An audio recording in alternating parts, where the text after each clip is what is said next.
समझते जाइए। Plant kingdom की जो भी बातें हैं बेटा, प्लांट किंगडम की बातें हम लोग को पढ़ने के लिए सबसे पहले विटेकर का 5 किंगडम क्लासिफिकेशन पढ़ना चाहिए। पहला किंगडम था भाई मोनेरा, दूसरा किंगडम था प्रोटिस्टा हम लोगों ने पढ़ा था, तीसरा किंगडम था फंजाई, चौथा किंगडम था प्लांट और पांचवा था एनिमल। अगर आप लोग भूले नहीं हो तो मैंने बोला था ये दोनों यूनिसेलुलर है, याद रखना ये तीनों के तीनों मल्टी सेलुलर किंगडम है। अब याद रखना मल्टी सेलुलर किंगडम में ये जो प्लांट है ये ऑटोट्रॉपिक है। ऑटोट्रॉपिक का मतलब है ये लोग फोटोसिंथेसिस कर लेते हैं। तो अगर मैं कभी प्लांट किंगडम की डेफिनेशन आपको बताऊं तो आप यहीं से शुरू करिए कि plant kingdom multi cellular organism का किंगडम है। पहला पॉइंट जो आपको भूलना नहीं है, ये मल्टी सेलुलर पॉइंट ऑर्गेनिज्म का किंगडम है। और दूसरा ऑटोट्रॉपिक लोगों का किंगडम है। ऑटोट्रॉपिक लोग वो होते हैं जो लोग अपनी फोटोसिंथेसिस खुद कर लेते हैं। फोटोसिंथेसिस करने वाले लोगों में कुछ बेटा ग्रुप मिलेगा। सबसे छोटा ग्रुप है, या फिर आप ग्रुप शुरुआत से चालू करेंगे, इट इज एल्गा। एल्गा के बाद आपके सामने आएगा ब्रायोफाइटा, ब्रायोफाइटा के बाद टेरिडोफाइटा, टेरिडोफाइटा के बाद जिम्नोस्पर्म, जिम्नोस्पर्म के बाद एंजियोस्पर्म। अगर आप लोग ध्यान से देखेंगे तो प्लांट किंगडम के अंदर आपको यही 5 लोग मिलने वाले, एल्गी, ब्रायोफाइटा, टेरिडोफाइटा, जिम्नोस्पर्म और एंजियोस्पर्म। मैं आपको बताता चलूं कि एल्गी यूनिसेलुलर भी हो सकता है, मल्टी सेलुलर भी हो सकता है। लेकिन अगर आप प्लांट किंगडम के अंदर एल्गी को पढ़ने जा रहे हो तो प्लीज यूनिसेलुलर को कंसीडर मत करिएगा, क्योंकि यूनिसेलुलर किंगडम, यूनिसेलुलर जितने भी एल्गी हैं वो प्रोटिस्टा में आपको ट्रांसफर किए जा चुके हैं। तो एल्गी अगर मिलेगा प्लांट किंगडम के अंदर भी तो केवल और केवल मल्टी सेलुलर एल्गी ही मिलेगा, और मल्टी सेलुलर एल्गी को ही कंसीडर करेंगे हम लोग प्लांट किंगडम के अंदर। यूनिसेलुलर एल्गी को कभी प्लांट किंगडम के अंदर कंसीडर नहीं किया जाएगा। तो कुल मिलाकर के अगर मैं पूछूं प्लांट के अंदर आपको कितने लोग मिलेंगे तो आप 5 लोग बताएंगे। नंबर 1 इज एल्गी, ब्रायो, टेरिडो, जिम्नो और एंजियो। अच्छा, इसके बाद आपको एक बहुत बढ़िया जानकारी देनी है, आप लोग को समझना है, ऑल्दो आपको आता है कि ये 5 में से 4 एल्गी, ब्रायो, टेरिडो, जिम्नो ये नॉन फ्लावरिंग प्लांट है। इनमें कभी फ्लावर नहीं निकल सकते, नॉन फ्लावरिंग प्लांट है, ये आप याद रखें। और अकेला एंजियोस्पर्म ही है जिसको हम लोग फ्लावरिंग प्लांट बोलते हैं। तो ये रहे आपके फ्लावरिंग प्लांट। तो अगर मैं बोलूं सारे दुनिया के सारे प्लांट अगर फ्लावर करते हैं तो ये गलत बात होगी। फ्लावरिंग प्लांट में केवल और केवल एंजियोस्पर्म है।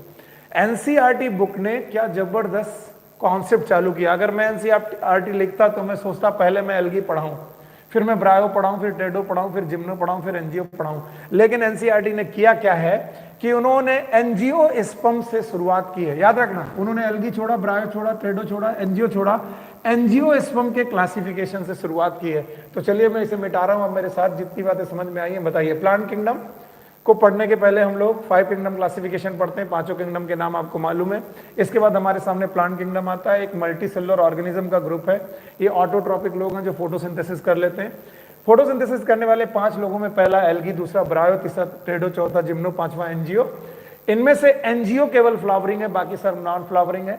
पढ़ाना हमें एल्गी से चाहिए, लेकिन मैं एंजियोस्पर्म का क्लासिफिकेशन आपको पढ़ाता हूं।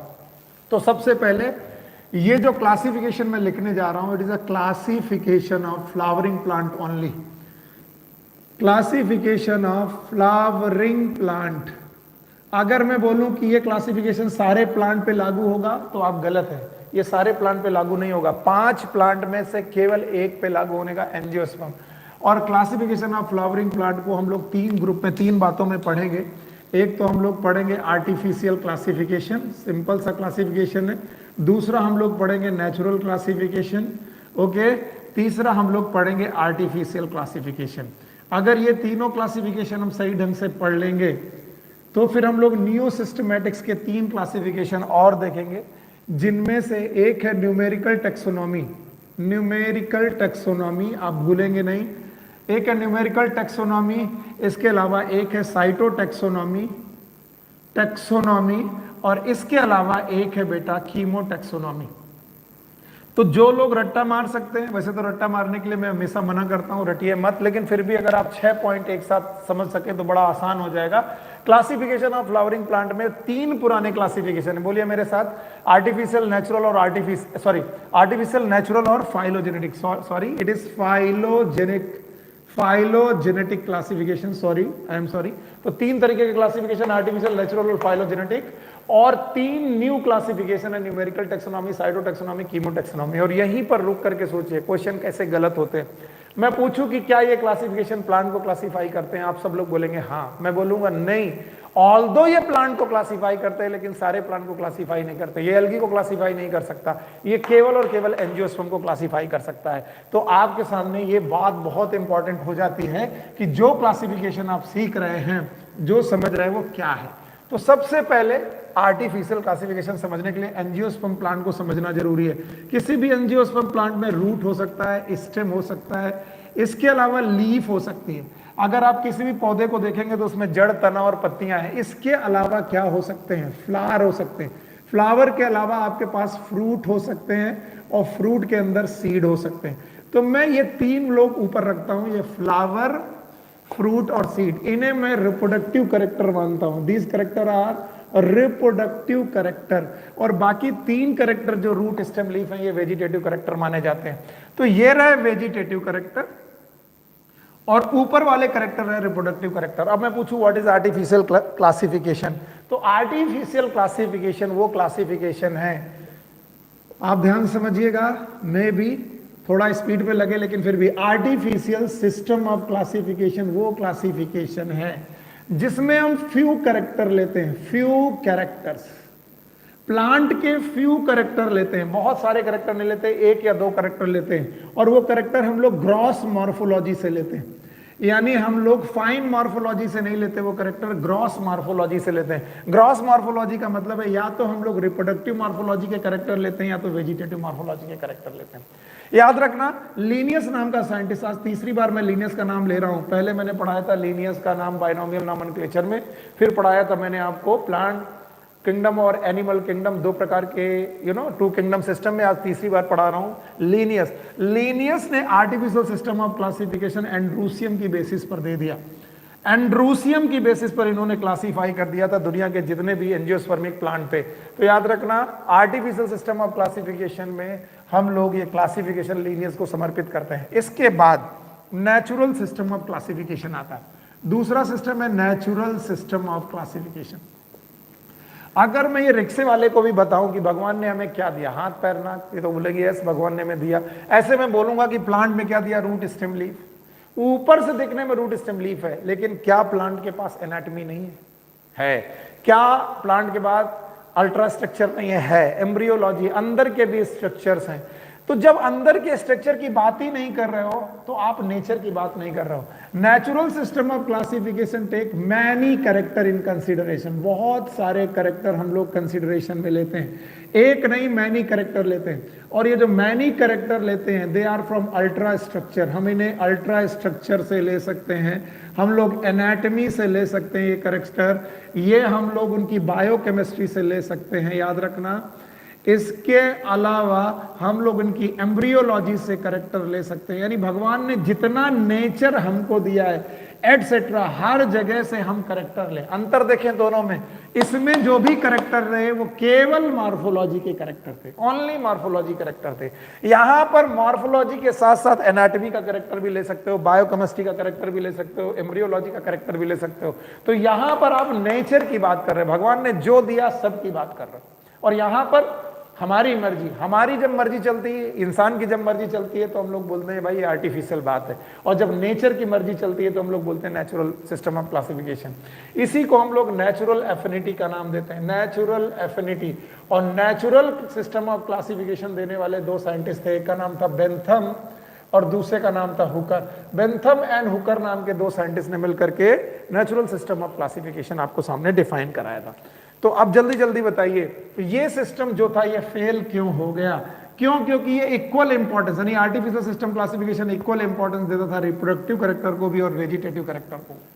और यहां पर रिप्रोडक्टिव बेटर कैरेक्टर है, वेजिटेटिव कैरेक्टर कम बेटर है। इस वजह से ये क्लासिफिकेशन फेल हो गया। और क्लासिफिकेशन फेल होने के बाद नेचुरल सिस्टम ऑफ क्लासिफिकेशन आया। नेचुरल सिस्टम ऑफ क्लासिफिकेशन के बाद हमारे पास तीसरा सिस्टम ऑफ क्लासिफिकेशन आता है, जिसको आप लोग को समझना है। थोड़ा स्पीड है, रिवीजन है, जो आपको समझते रहना चाहिए।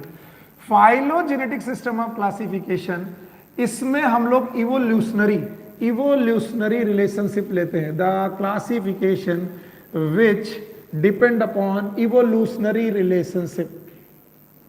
यानी एक प्लांट का दूसरे प्लांट से क्या इवोल्यूशनरी रिलेशनशिप है, कौन पहले आया। जैसे एल्गी पहले आए, एल्गी के बाद ब्रायो आया, ब्रायो के बाद टेरिडो आया, तो ये तो नॉन फ्लावरिंग का बात है। लेकिन फ्लावरिंग में भी बेटा आपको मालूम है दो तरीके के लोग हैं, एक डायकॉट और एक मोनोकॉट। तो मैं तुमसे पूछूं पहले कौन आया, तो ये पहले आप डायकॉट, मोनोकॉट मोर एडवांस माने जाते हैं। तो आप लोग इवोल्यूशनरी रिलेशनशिप के साथ कोई भी क्लासिफिकेशन करो तो उसे बोलते हैं फाइलोजेनेटिक क्लासिफिकेशन। इसके जनक थे हचिंसन। इसके अलावा एक साइंटिस्ट की जोड़ी थी, इसका नाम है एगलर एंड प्रेंटल। तो याद रखना एगलर और प्रेंटल ने भी क्लासिफिकेशन में हेल्प किया था, और वो था फाइलोजेनेटिक क्लासिफिकेशन। जल्दी से अब निपटाइए, दो क्लासिफिकेशन, टोटल 3 क्लासिफिकेशन हो गए। चलिए मैं बोर्ड में कुछ नहीं रख रहा हूं और आपसे पूछ रहा हूं, पहला सिस्टम क्या था? It was the artificial system of classification. दूसरा कौन सा सिस्टम था? It was the natural system of classification. और तीसरा सिस्टम कौन सा था जो हम लोगों ने पढ़ा? It is phylogenetic classification. इसके बाद हमारे पास 3 और सिस्टम आए। एक आई न्यूमेरिकल टेक्सोनॉमी। न्यूमेरिकल टेक्सोनॉमी क्या है? This is the classification on the basis of codes and number. यहां पर हम लोग कोड्स एंड नंबर की बेसिस पर क्लासिफिकेशन करते हैं, कोड्स एंड नंबर। अब आप कहेंगे क्या बात है, बकवास है। तब मैं आपको बोलूंगा थोड़ा आइडिया लगाइए। हमारे पास 3 मुख्य बेटा बातें थी, एक रूट था, दूसरा स्टेम था, तीसरी हमारे पास लीफ थी, इसके बाद हमारे पास फ्लावर था, फ्रूट था, एक्सेट्रा। अब अगर मैं रूट को आर नाम का कोड दे दूं, स्टेम को एस नाम का कोड दे दूं, लीफ को एल नाम का कोड दे दूं, फ्लावर को एफ नाम का कोड दे दूं, और बताओ रूट की हम लोग 2 प्रकार की रूट देखे, एक टैप रूट, दूसरा फाइब्रस रूट। तो आर में से जो टैप रूट का कैरेक्टर उसे मैं R1 बोल दूं, और बेटा फाइब्रस रूट को R2 बोल दूं। इसी तरीके से मैं फ्लावर बोलूं, एसिमेट्रिक फ्लावर, यानी फ्लावर के भी कैरेक्टर को F1, F2 और F3 का नाम दे दूं। तो अभी मैं कैरेक्टर के बारे में डिस्कस कर रहा हूं, लेकिन इन कैरेक्टर को किन फॉर्म में डिस्कस कर रहा हूं? कोड्स और नंबर के फॉर्म में डिस्कस कर रहा हूं। तो ये कोड्स और नंबर को हमने कहां पर भर के रखा हुआ है? हम लोगों ने इसे कंप्यूट,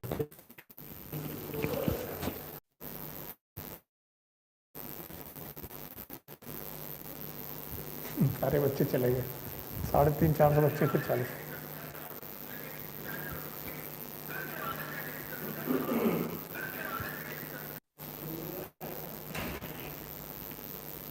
हो गया।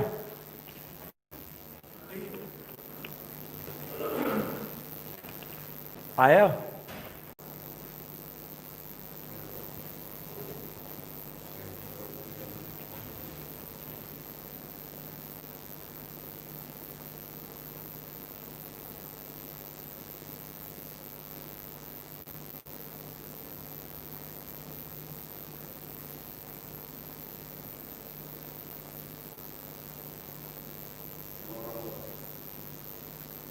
ये ऑन करो।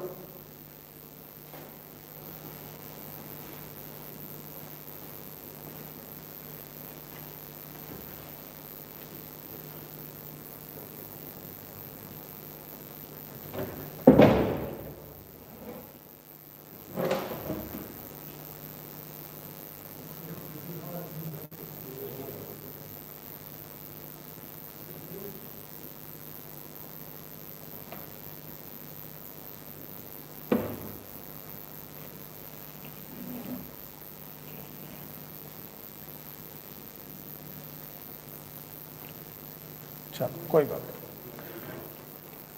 अंकित जरा मार्कर और लेके आओ। ठीक है बच्चों, एक प्रॉब्लम हुई, हमारा पावर कट हुआ। पावर कट होने की वजह से इंटरनेट कनेक्शन भी गड़बड़ हुआ, जिसकी वजह से आपको 15-20 मिनट के लिए गड़बड़ हुआ। मैं इस क्लास को आज आधे घंटे बढ़ा दूंगा। जब तक कि चैप्टर कंप्लीट नहीं हो जाता तब तक मैं चैप्टर नहीं छोड़ने वाला। सो न्यूमेरिकल टेक्सोनॉमी पढ़ते वक्त हम लोगों ने बोला कि इस टेक्सोनॉमी में कैरेक्टर को हम लोग कोड्स और नंबर की बेसिस पे क्लासीफाई कर रहे हैं, और कोड्स और नंबर को हम लोगों ने कंप्यूटर में डाला हुआ। कंप्यूटर में एक सॉफ्टवेयर है, उसके अंदर डाला हुआ है। तो अब क्या हुआ, कंप्यूटर में हम लोग क्या कर रहे हैं कि कोड्स और नंबर के द्वारा कैरेक्टर पढ़ रहे हैं। इसीलिए चूंकि हम नंबर की बात कर रहे हैं, कोड्स की बात कर रहे हैं, that's why this is known as numerical taxonomy. और ये जो न्यूमेरिकल टेक्सोनॉमी शब्द है, इस टेक्सोनॉमी की मदद से एक समय में हम लोग ऑलमोस्ट ऑल ऑब्जर्वेबल कैरेक्टर, सारे के सारे ऑब्जर्वेबल कैरेक्टर को एक बार में पढ़ सकते हैं। अगर आप थोड़ी देर पहले मेरे साथ कनेक्टेड थे तो आपको मालूम है आर्टिफिशियल बेटा जब लेते थे, आर्टिफिशियल वाला जब भी बेटा क्लासिफिकेशन लेते थे तो आर्टिफिशियल सिस्टम ऑफ क्लासिफिकेशन में फ्यू कैरेक्टर लेते थे। जब हम लोग नेचुरल सिस्टम ऑफ क्लासिफिकेशन लेते थे तो मैं बोलता था मैनी कैरेक्टर को एक साथ क्लासिफाई कर सकते हैं या ले सकते हैं न्यूमेरिकल टेक्सोनॉमी। लेकिन न्यूमेरिकल टेक्सोनॉमी में ऑलमोस्ट ऑल ऑब्जर्वेबल कैरेक्टर, तो आर्टिफिशियल में फ्यू, नेचुरल में मैनी, और अब आप देख रहे हैं कि न्यूमेरिकल टेक्सोनॉमी में ऑलमोस्ट ऑल ऑब्जर्वेबल कैरेक्टर को पढ़ा जा सकता है। न्यूमेरिकल टेक्सोनॉमी के बाद हमारे पास एक क्लासिफिकेशन होता है जिसको हम लोग बोलते हैं cytotaxonomy. Cytotaxonomy, it is a taxonomy on the basis of cellular character. Cellular structure की बेसिस पर अगर कोई भी क्लासिफिकेशन हो, सेलुलर स्ट्रक्चर का मतलब है जैसे कि हम लोग बात करें क्रोमोसोम नंबर की, क्रोमोसोम नंबर के अलावा हम लोग बात करें क्रोमोसोम स्ट्रक्चर की, तो अगर मैं क्रोमोसोम स्ट्रक्चर और क्रोमोसोम के नंबर की बेसिस पर किसी भी पौधे का क्लासिफिकेशन करूं तो it is known as cytotaxonomy. Cytotaxonomy के बाद हमारे पास बेटा एक टैक्सोनॉमी आती है जिसको बोलते हैं कीमोटैक्सोनॉमी, और कीमोटैक्सोनॉमी का बेटा जो क्लासिफिकेशन है on the basis of phytochemical. Phytochemical की बेसिस पर, प्लांट के केमिकल की बेसिस पर अगर मैं क्लासिफिकेशन करने लगूं तो इसे कीमोटैक्सोनॉमी बोलता हूं। अगर आप कीमोटैक्सोनॉमी का कोई उदाहरण मुझसे पूछना चाहें तो मैं बोलूंगा कि ऐसा ही उदाहरण मैंने रॉल्फिया वोमिटोरिया नाम के पौधे में पढ़ाया था। आप लोग को याद होगा रॉल्फिया वोमिटोरिया पौधे के जितने भी पौधे होते थे उनसे निकलने वाला रेजरपाइन नाम का केमिकल, अगर आप भूले नहीं तो रेजरपाइन नाम का केमिकल अपने डोजेस में, अपनी एफिशिएंसी में अलग अलग प्रकार का केमिकल था। वो केमिकल डोजेस और बेटा एफिशिएंसी की बेसिस पर अलग अलग था, और इस तरीके से हम कह सकते हैं कि वहां पर जो क्लासिफिकेशन बेटा रॉल्फिया वोमिटोरिया के थे वो थे on the basis of chemical. तो कुल मिलाकर के हम लोगों ने 6 बातें पढ़ ली। अगर आप लोगों ने सही ढंग से पढ़ी तो ध्यान से देखिए। सबसे पहले हम लोगों ने क्या पढ़ा था? सबसे पहले हम लोगों ने पढ़ा था आर्टिफिशियल सिस्टम ऑफ क्लासिफिकेशन। अगर आपके पास थोड़ा स्टेबल हुई है क्योंकि हम लोग के बीच में पावर कट हुआ, इस वजह से गड़बड़ हुआ, फिर भी आप लोग इसको सही ढंग से समझने की कोशिश करिए। पहला था आर्टिफिशियल सिस्टम ऑफ क्लासिफिकेशन, दूसरा था नेचुरल सिस्टम ऑफ क्लासिफिकेशन, तीसरा phylogenetic system of classification, okay.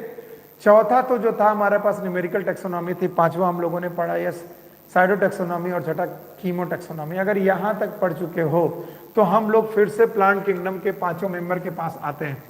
मैंने आपको पढ़ाया था कि प्लांट किंगडम के 5 मेंबर हैं। एक है एल्गी, दूसरा है ब्रायो, तीसरा है टेरिडो, चौथा है जिम्नो, और पांचवा है एंजियोस्पर्म। तो अब हम लोग एक एक करके इन पांचों के पांचों मेंबर को एक एक करके पढ़ेंगे, स्टार्टिंग फ्रॉम द एल्गी। तो चलिए सबसे पहले हम लोग देख सकते हैं कि एल्गी में क्या क्या इंपॉर्टेंट बातें हैं। एल्गी का मतलब होता है सीवीड, समुद्री खरपतवार है ये, याद रखना। Algae is a seaweed. आज के बाद चाहे मैं एल्गी पढ़ाऊं, ब्रायो पढ़ाऊं, टेरिडो पढ़ाऊं, जिम्नो पढ़ाऊं, एंजियो पढ़ाऊं, मैंने कल आपको 8 पॉइंट पढ़ाए थे, उन 8 पॉइंट की बेसिस पर ही मैं एल्गी को पढ़ाऊंगा, ब्रायो को पढ़ाऊंगा, टेरिडो को पढ़ाऊंगा। पहला पॉइंट मैंने पढ़ाया था हैबिट एंड हैबिटेट, आप लोग बिल्कुल फटाफट देखते जाइए। दूसरा पॉइंट है फॉर्म, मैं एल्गी का फॉर्म डिस्कस करूंगा। तीसरा पॉइंट में पढ़ूंगा मॉर्फोलॉजी, मैं पढ़ाऊंगा कि क्या क्या एल्गी की मॉर्फोलॉजी हो सकती है। चौथा पॉइंट में पढ़ाऊंगा एनाटमी इफ रिक्वायर, अगर जरूरत पड़ी तो मैं आपको एनाटमी पढ़ाऊंगा। Point habit and habitat, form, morphology, anatomy. इसके बाद बेटा मैं 5वां पॉइंट पढ़ाऊंगा मोड ऑफ न्यूट्रिशन। देखिए ये 8 पॉइंट पर पूरा का पूरा क्लासिफिकेशन यानी पूरी की पूरी एल्गी पढ़ाई जा सकती है। इसके बाद मैं पढ़ाऊंगा मोड ऑफ रिप्रोडक्शन, मैं आपको मोड ऑफ रिप्रोडक्शन एल्गी का पढ़ाऊंगा। इसके बाद पढ़ाऊंगा इकोलॉजिकल इंपॉर्टेंस, यानी कि एल्गी का इकोलॉजिकल इंपॉर्टेंस क्या है। और आखिरी पॉइंट पढ़ाऊंगा मैं आपको क्लासिफिकेशन, एल्गी को कितने तरीके से क्लासिफाई किया जा सकता है। तो भाई आप जल्दी जल्दी इसको पढ़िए। पहले तो हैबिट एंड हैबिटेट याद रखना, एल्गी के साथ ये शब्द जाता है, जैसे हम लोग बोलते हैं मछली जल की रानी है, देन एल्गी जल की रानी। Algae are the fish of plant kingdom, इन्हें फिश ऑफ प्लांट किंगडम बोलते हैं। और अगर कोई पूछे कि सर एल्गी रहती कहाँ है, आप मुझे बताइए हैबिट एंड हैबिटेट इसका कहाँ है, तो आप बोलोगे सर ये एक्वेटिक हैबिटेट है। एक्वाटिक मतलब एक्वा मतलब पानी। एक्वाटिक हैबिटेट दो प्रकार का हैबिटेट है, एक फ्रेश वाटर और दूसरा मरीन। ये फ्रेश वाटर कंडीशन में भी रह सकती हैं और मरीन कंडीशन में भी रह सकती हैं। तो कुछ एल्गी फ्रेश वाटर में रहती हैं, कुछ रहती हैं मरीन में। दूसरा पॉइंट है फॉर्म। देखिए एल्गी यूनिसेलुलर भी हो सकती है, मैं आपको बता दूं। एल्गी यूनिसेलुलर है जैसे कि क्लोरेला एंड क्लमाइडोमोनास, लेकिन ये जो एल्गी यूनिसेलुलर एल्गी है इसको हम लोगों ने प्रोटिस्टा में डिस्कस कर लिया है। इसका मतलब यूनिसेलुलर एल्गी को प्लांट में डिस्कस करना बेवकूफी है। दूसरे तरीके की एल्गी जो हो सकती है वो मल्टीसेलुलर एल्गी हो सकती है, मैं जिनके बारे में मैं इस चैप्टर में पढ़ाऊंगा। तो algae can be unicellular, can be multicellular. Form में डिस्कस करते वक्त हम पढ़ेंगे एल्गी या तो यूनिसेलुलर हो सकता है या तो मल्टीसेलुलर हो सकता है, लेकिन चाहे यूनिसेलुलर हो चाहे मल्टीसेलुलर हो, एल्गी हमेशा यूकैरियोटिक होती है। यूकैरियोटिक का मतलब इनके पास ट्रू न्यूक्लियस होता है। इसके बाद आपको डिस्कस करनी है एल्गी की मॉर्फोलॉजी। देखिए एल्गी की जब कभी कोई मॉर्फोलॉजी डिस्कस करे तो आपको मैंने यूनिसेलुलर पहले पढ़ा दिया, यूनिसेलुलर को हटा दो, और मल्टीसेलुलर एल्गी की बेटा अगर कोई मॉर्फोलॉजी आपसे डिस्कस करे तो कुल मिला के 2 या 3 तरीके की मॉर्फोलॉजी है। पहली मॉर्फोलॉजी है कि कुछ एल्गी ऐसे होते हैं जो ग्रुप में रहते हैं और कॉलोनी बना के रहते हैं, इन्हें स्लाइम लेयर के द्वारा बेटा कवर किया जाता है। मल्टीसेलुलर एल्गी में कुछ एल्गी ऐसे होते हैं जो कॉलोनियल होते हैं। ये क्वेश्चन एक बार आ चुका है, वॉलवॉक्स इसका एग्जाम्पल है। This has been asked in NEET, ये क्वेश्चन आ चुका है नीट में। तो multicellular algae can be colonial. Colony बेटा मोटाइल हो सकती है तो फ्लैजला होगा, नॉन मोटाइल होंगी तो फ्लैजला नहीं होगा। खैर कॉलोनियल एल्गी के अलावा कुछ एल्गी ऐसे होते हैं जो फिलामेंट के फॉर्म में रह सकते हैं, फिलामेंटस एल्गी हो सकते हैं। तो दूसरा तरीका होता है फिलामेंटस एल्गी। और फिलामेंटस एल्गी के एग्जाम्पल आपको अगर लर्न करने हैं तो याद रखना Ulothrix and spirogyra, Ulothrix and spirogyra. बस आगे चलिए, इसके अलावा एल्गी का जो तीसरा रूप हो सकता है ये हो सकता है बेटा कॉम्प्लेक्स बॉडी। एल्गी की कॉम्प्लेक्स बॉडी भी हो सकती है, और ये कॉम्प्लेक्स बॉडी वाले एल्गी के एग्जाम्पल हैं फ्यूकस, जनरली ब्राउन एल्गी है, या फिर केल्प्स। केल्प्स और फ्यूकस जो है ये आपकी बॉडी रखते हैं कैसी, बताओ कैसी रखते हैं, कॉम्प्लेक्स बॉडी। तो 3 तरीके की मॉर्फोलॉजी मिल सकती है, या तो कॉलोनियल मिल सकता है, या तो फिलामेंटस मिल सकता है, या तो कॉम्प्लेक्स बॉडी वाला मिल सकता है। तो मैंने हैबिट एंड हैबिटेट बताया, ये एक्वाटिक हो सकते हैं, फ्रेश वाटर, मरीन। मैंने फॉर्म बताया, ये यूनिसेलुलर हो सकते हैं, मल्टीसेलुलर हो सकते हैं, यूकैरियोटिक हो सकते हैं। यूनिसेलुलर में मैंने बोला कि क्लोरेला था जो कि प्रोटिस्टा का मेंबर हो गया। मल्टीसेलुलर मेंबर आपके पास हैं, इनकी मॉर्फोलॉजी में ये कॉलोनियल हो सकते हैं जैसे कि वॉलवॉक्स, ये फिलामेंटस हो सकते हैं जैसे कि यूलोथ्रिक्स एंड स्पाइरोगायरा, और कॉम्प्लेक्स बॉडी के हो सकते हैं जैसे कि फ्यूकस एंड केल्प। एनाटॉमी हमारे कोर्स में है नहीं, बचता है mode of nutrition. Mode of nutrition पढ़ते वक्त आपको मालूम होना चाहिए। देखिए भाई, मोड ऑफ न्यूट्रिशन मैं पढ़ा रहा हूं, मोड ऑफ न्यूट्रिशन क्योंकि इनके पास होता है क्लोरोप्लास्ट, और अगर क्लोरोप्लास्ट है तो ये लोग फोटोसिंथेसिस कर सकते हैं। इनके पास तरह तरह के बेटा क्लोरोफिल होते हैं, अगर ये फोटोसिंथेसिस कर सकते हैं तो मोड ऑफ रिप्रोडक्शन इनका हमेशा ऑटोट्रॉपिक होगा। ऑल दो कुछ लोग, कुछ एल्गी जो होंगे बेटा वो पैरासिटिक भी हो सकते हैं, लेकिन ज्यादातर एल्गी कैसे होंगे बेटा, ऑटोट्रॉपिक होंगे। तो इतना पढ़ लेने के बाद हम लोग के पास अगला पॉइंट आएगा मोड ऑफ रिप्रोडक्शन पर। जल्दी जल्दी से रिवाइज करिए। Habit and habitat, aquatic, fresh water और मैरीन। फॉर्म कैसा होगा, या तो यूनिसेलुलर या तो मल्टीसेलुलर। यूनिसेलुलर हुआ तो गया प्रोटिस्टा में, मल्टीसेलुलर यहां पर आया। मॉर्फोलॉजी के बारे में जब कोई बात करेगा तो मॉर्फोलॉजी मल्टीसेलुलर मॉर्फोलॉजी में कॉलोनियल होगा, एग्जांपल है वॉलवॉक्स। फिलामेंटस होगा तो यूलोथ्रिक्स एंड स्पाइरोगायरा होगा। इसके अलावा कॉम्प्लेक्स बॉडी होगी जो फ्यूकस और बेटा केल्प के द्वारा होती है। एनाटॉमी हमारे पास कोर्स में है नहीं, और हमने पढ़ा कि मोड ऑफ न्यूट्रिशन इनका क्लोरोप्लास्ट रखने की वजह से फोटोसिंथेसिस कर लेते हैं, और फोटोसिंथेसिस करने की वजह से ये लोग ऑटोट्रॉपिक हैं। Now mode of reproduction, mode of reproduction इनका बहुत जबरदस्त है। मैंने वो कल भी पढ़ाया था। मोड ऑफ रिप्रोडक्शन 3 तरीके का होता है। एक तो बेटा वेजिटेटिव रिप्रोडक्शन, आपको मालूम है, मैं पहले पढ़ा चुका हूं। दूसरा है एसेक्सुअल रिप्रोडक्शन, और तीसरा प्रकार का रिप्रोडक्शन है सेक्सुअल रिप्रोडक्शन। फंगस पढ़ाते वक्त भी मैंने यही 3 रिप्रोडक्शन पढ़ाए थे आपको, याद करो। वेजिटेटिव रिप्रोडक्शन के 3 तरीके थे। Number 1 is known as fragmentation. अगर कोई एल्गी अपना फ्रेगमेंट तोड़ करके, फ्रेगमेंट तोड़ देने की वजह से गड़बड़ बेटा नया एल्गी पैदा कर दे तो फ्रेगमेंटेशन है। इसके अलावा फिजन है, इसके अलावा बडिंग है। याद रखना, ज्यादातर एल्गी फ्रेगमेंटेशन करते हैं। फंजाई याद करिए, फंजाई में भी फ्रेगमेंटेशन, फिजन और बडिंग था, लेकिन ज्यादातर फंजाई क्या करते थे, फ्रेगमेंटेशन कर देते। नाउ एसेक्सुअल रिप्रोडक्शन के दौरान दे विल फॉर्म स्पोरेंजियोस्पोर, जैसे फंजाई स्पोर्स बनाते थे वैसे स्पोरेंजियोस्पोर्स ये भी बनाते हैं। दो प्रकार के स्पोर हैं, फ्लैजला वाले spore, these are known as zoospores, यानी कि ये मोटाइल स्पोर्स हैं, और बेटा नॉन मोटाइल स्पोर होंगे जिनको हम लोग ए प्लानोस्पोर बोलते हैं, ये ऐसे स्पोर हैं जो नॉन मोटाइल हैं। इसके बाद आता है सेक्सुअल रिप्रोडक्शन। कल मैंने डिटेल में पढ़ाया था, सेक्सुअल रिप्रोडक्शन के दौरान एल्गी की खास बात है ये सिंगैमी करते हैं। अब कल जिन लोगों ने बेटा चैप्टर नहीं पढ़ा वो सोचेंगे कि सिंगैमी क्या होता है। मैंने बोला था सिंगैमी करते वक्त आपको एक मेल गैमीट मिलेगा, let suppose it is a male gamete, और दूसरा फीमेल गैमीट मिलेगा, let suppose it is a female gamete. Male gamete और फीमेल गैमीट दोनों के पास साइटोप्लाज्म और न्यूक्लियस है, दोनों फ्यूज करने लगे तो दोनों का साइटोप्लाज्म और दोनों का न्यूक्लियस साथ साथ फ्यूज हो जाता है। याद रखना, जब प्लाज्मोगैमी का मतलब साइटोप्लाज्म का फ्यूजन और न्यूक्लियस का फ्यूजन, कैरियोगैमी, प्लाज्मोगैमी और कैरियोगैमी साथ साथ होने लगे, प्लाज्मोगैमी कैरियोगैमी साथ साथ होने लगे, एक साथ हो जाए तो इसे बोलते हैं सिंगैमी। और सिंगैमी करना एल्गी का फीचर है। अगर फंजाई याद करिए तो प्लाज्मोगैमी के तुरंत बाद कैरियोगैमी नहीं होती थी, यहां पर प्लाज्मोगैमी के बाद तुरंत बाद कैरियोगैमी हो गई, तो प्लाज्मोगैमी और कैरियोगैमी साथ साथ इसे बोलेंगे सिंगैमी। पर सिंगैमी कितने प्रकार की हो सकती है? 3 प्रकार की।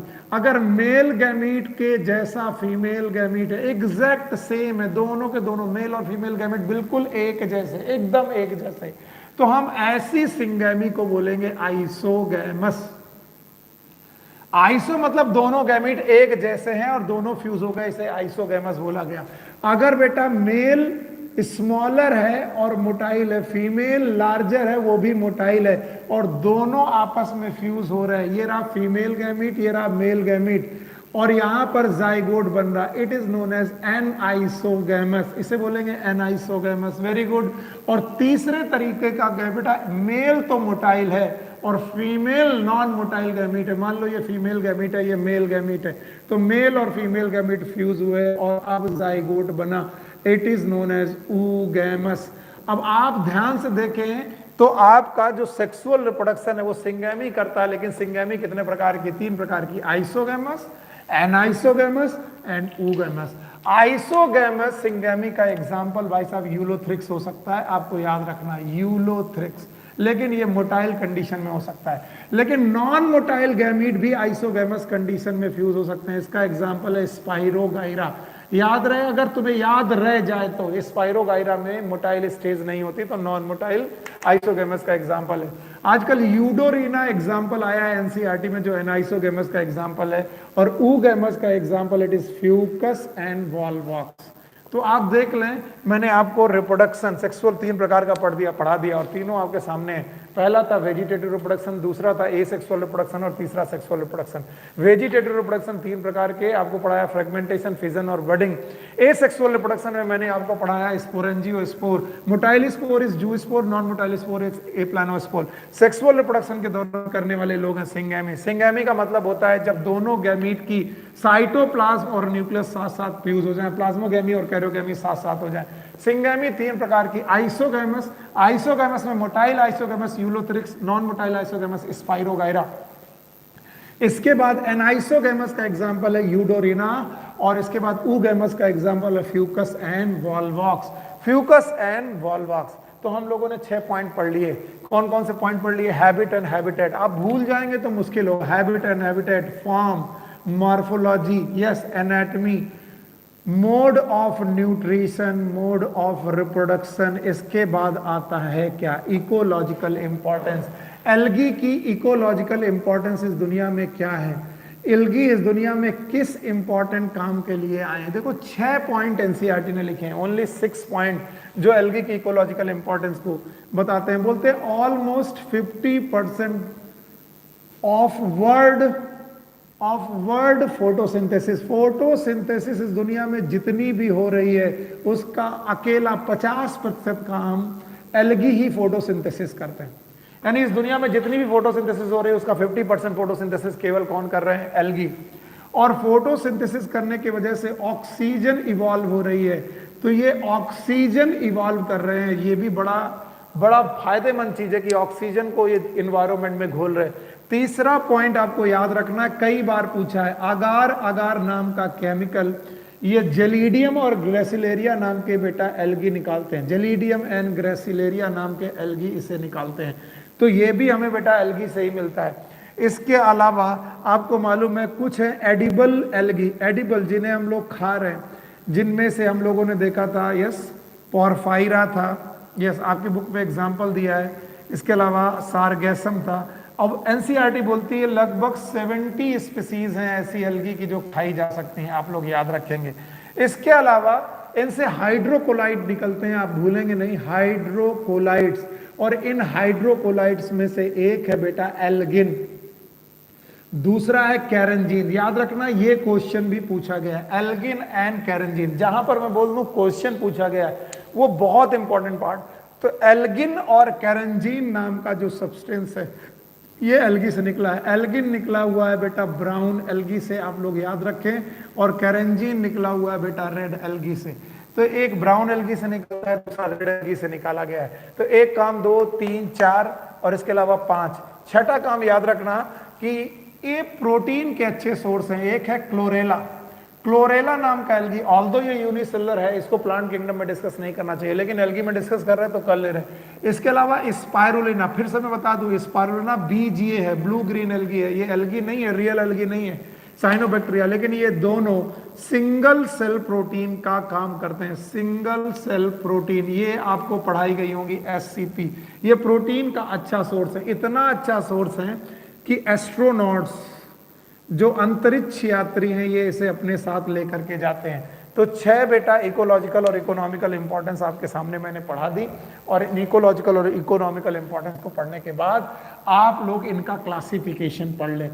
तो एल्गी को टोटल 3 क्लासेस में बांटा गया है, और मैं इन तीनों क्लासेस को एक एक करके लिख दे रहा हूं, याद रखना। यहां पर लिख रहा हूं क्लासिफिकेशन, और क्लासिफिकेशन को एक ही साथ हम लोग डिस्कस करेंगे। एल्गी का क्लासिफिकेशन किन किन बातों में होता है, एक तो टाइप्स ऑफ क्लोरोफिल की बेसिस पर, टाइप्स ऑफ क्लोरोफिल कि किस एल्गी में कौन सा क्लोरोफिल है, इस बेसिस पर एल्गी का क्लासिफिकेशन होता है। इसके अलावा टाइप्स ऑफ एसेसरी पिगमेंट, कौन कौन से एसेसरी पिगमेंट्स प्रेजेंट है, इस बेसिस पर क्लासिफिकेशन होता है। इसके अलावा storage material, storage food material, इस बेसिस पर भी एल्गी का क्लासिफिकेशन होता है। और इसके अलावा बेटा रिप्रोडक्शन, यानी वो रिप्रोडक्शन कितने तरीके से और कैसे कर सकते हैं, इस बेसिस पर भी बेटा एल्गी का क्लासिफिकेशन होता है। आपको जो नहीं भूलना है कि एल्गी के क्लासिफिकेशन में 3 मुख्य क्लासेस हैं जो आपको नहीं भूलनी है, याद रखेंगे। पहली क्लास का नाम है बेटा क्लोरोफाइसी, क्लोरो शब्द ही होता है बेटा ग्रीन, क्लोरोफाइसी, क्लोरोफाइसी। दूसरी हमारे पास बेटा जो है it is known as Phaeophyceae. मैं तीनों की तीनों क्लासेस को एक साथ डिस्कस करने जा रहा हूं ताकि कंपैरिजन बना रहे। और तीसरी क्लास है रोडोफाइसी। तो आपके सामने 3 क्लासेस है, Chlorophyceae, Phaeophyceae and Rhodophyceae. Chlorophyceae, Phaeophyceae and Rhodophyceae, इन तीनों क्लासेस को पढ़ते हैं, याद रखना। पहले तो तीनों में कंपेयर करते हैं टाइप ऑफ क्लोरोफिल। यस, यहां पर क्लोरोफिल ए, साथ में क्लोरोफिल बी, क्लोरोफाइसी में। फियोफाइसी में chlorophyll A plus chlorophyll C, और यहां पर क्लोरोफिल ए प्लस क्लोरोफिल डी। याद रखना सब जगह पर क्लोरोफिल ए है, ए तीनों जगह पर क्लोरोफिल ए है, लेकिन क्लोरोफाइसी में क्लोरोफिल ए के साथ क्लोरोफिल बी है, फियोफाइसी में क्लोरोफिल ए के साथ क्लोरोफिल सी है, क्लोरोफिल ए के साथ बेटा क्लोरोफिल डी है।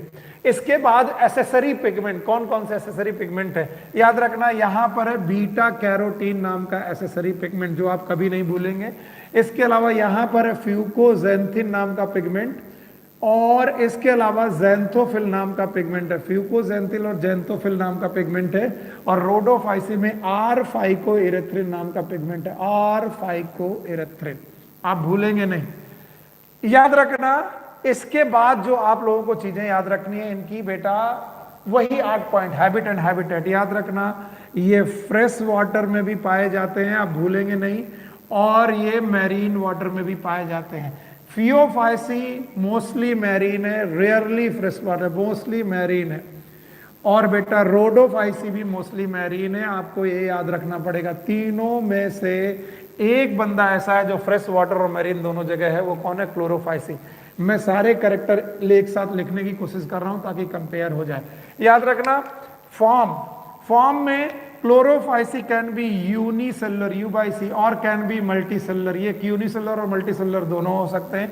फियोफाइसी ओनली मल्टीसेलुलर होते हैं, केवल मल्टीसेलुलर होते हैं। रोडोफाइसी भी बेटा ज्यादातर समय पर मल्टीसेलुलर ही होते हैं। एग्जाम्पल याद रखना, एक आधा एक्सेप्शन हो तो अलग बात है। तो पहला हो गया हैबिट एंड हैबिटेट, दूसरा हो गया फॉर्म, तीसरा हो गया मॉर्फोलॉजी। इनकी मॉर्फोलॉजी में ये कॉलोनियल हो सकते हैं। आपको याद होगा कॉलोनियल का एग्जाम्पल मैंने पढ़ाया था वॉलवॉक्स। ये फिलामेंटस हो सकते हैं, मैंने पढ़ाया था आपको फिलामेंटस का example Ulothrix. Yes, Ulothrix Chlorophyceae का ही मेंबर है। 11 स्पाइरोगायरा भी बेटा क्लोरोफाइसी का मेंबर है। याद रखना, इनकी मॉर्फोलॉजी बड़ी कॉम्प्लेक्स है।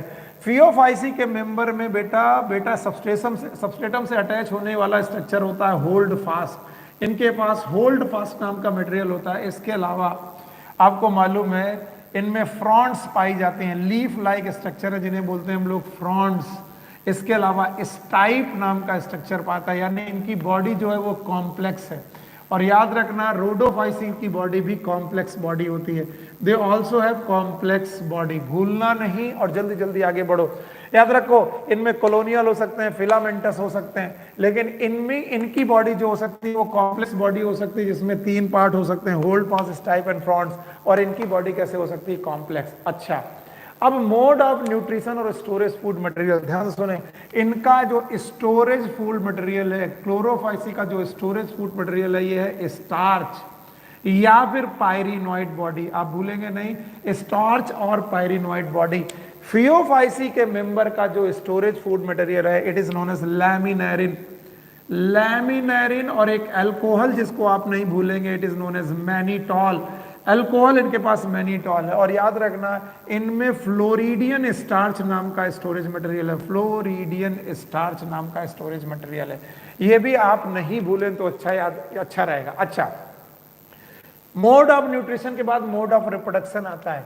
याद रखना, मोड ऑफ रिप्रोडक्शन में वेजिटेटिव रिप्रोडक्शन भी है, एसेक्सुअल रिप्रोडक्शन इनका जू स्पोर से है।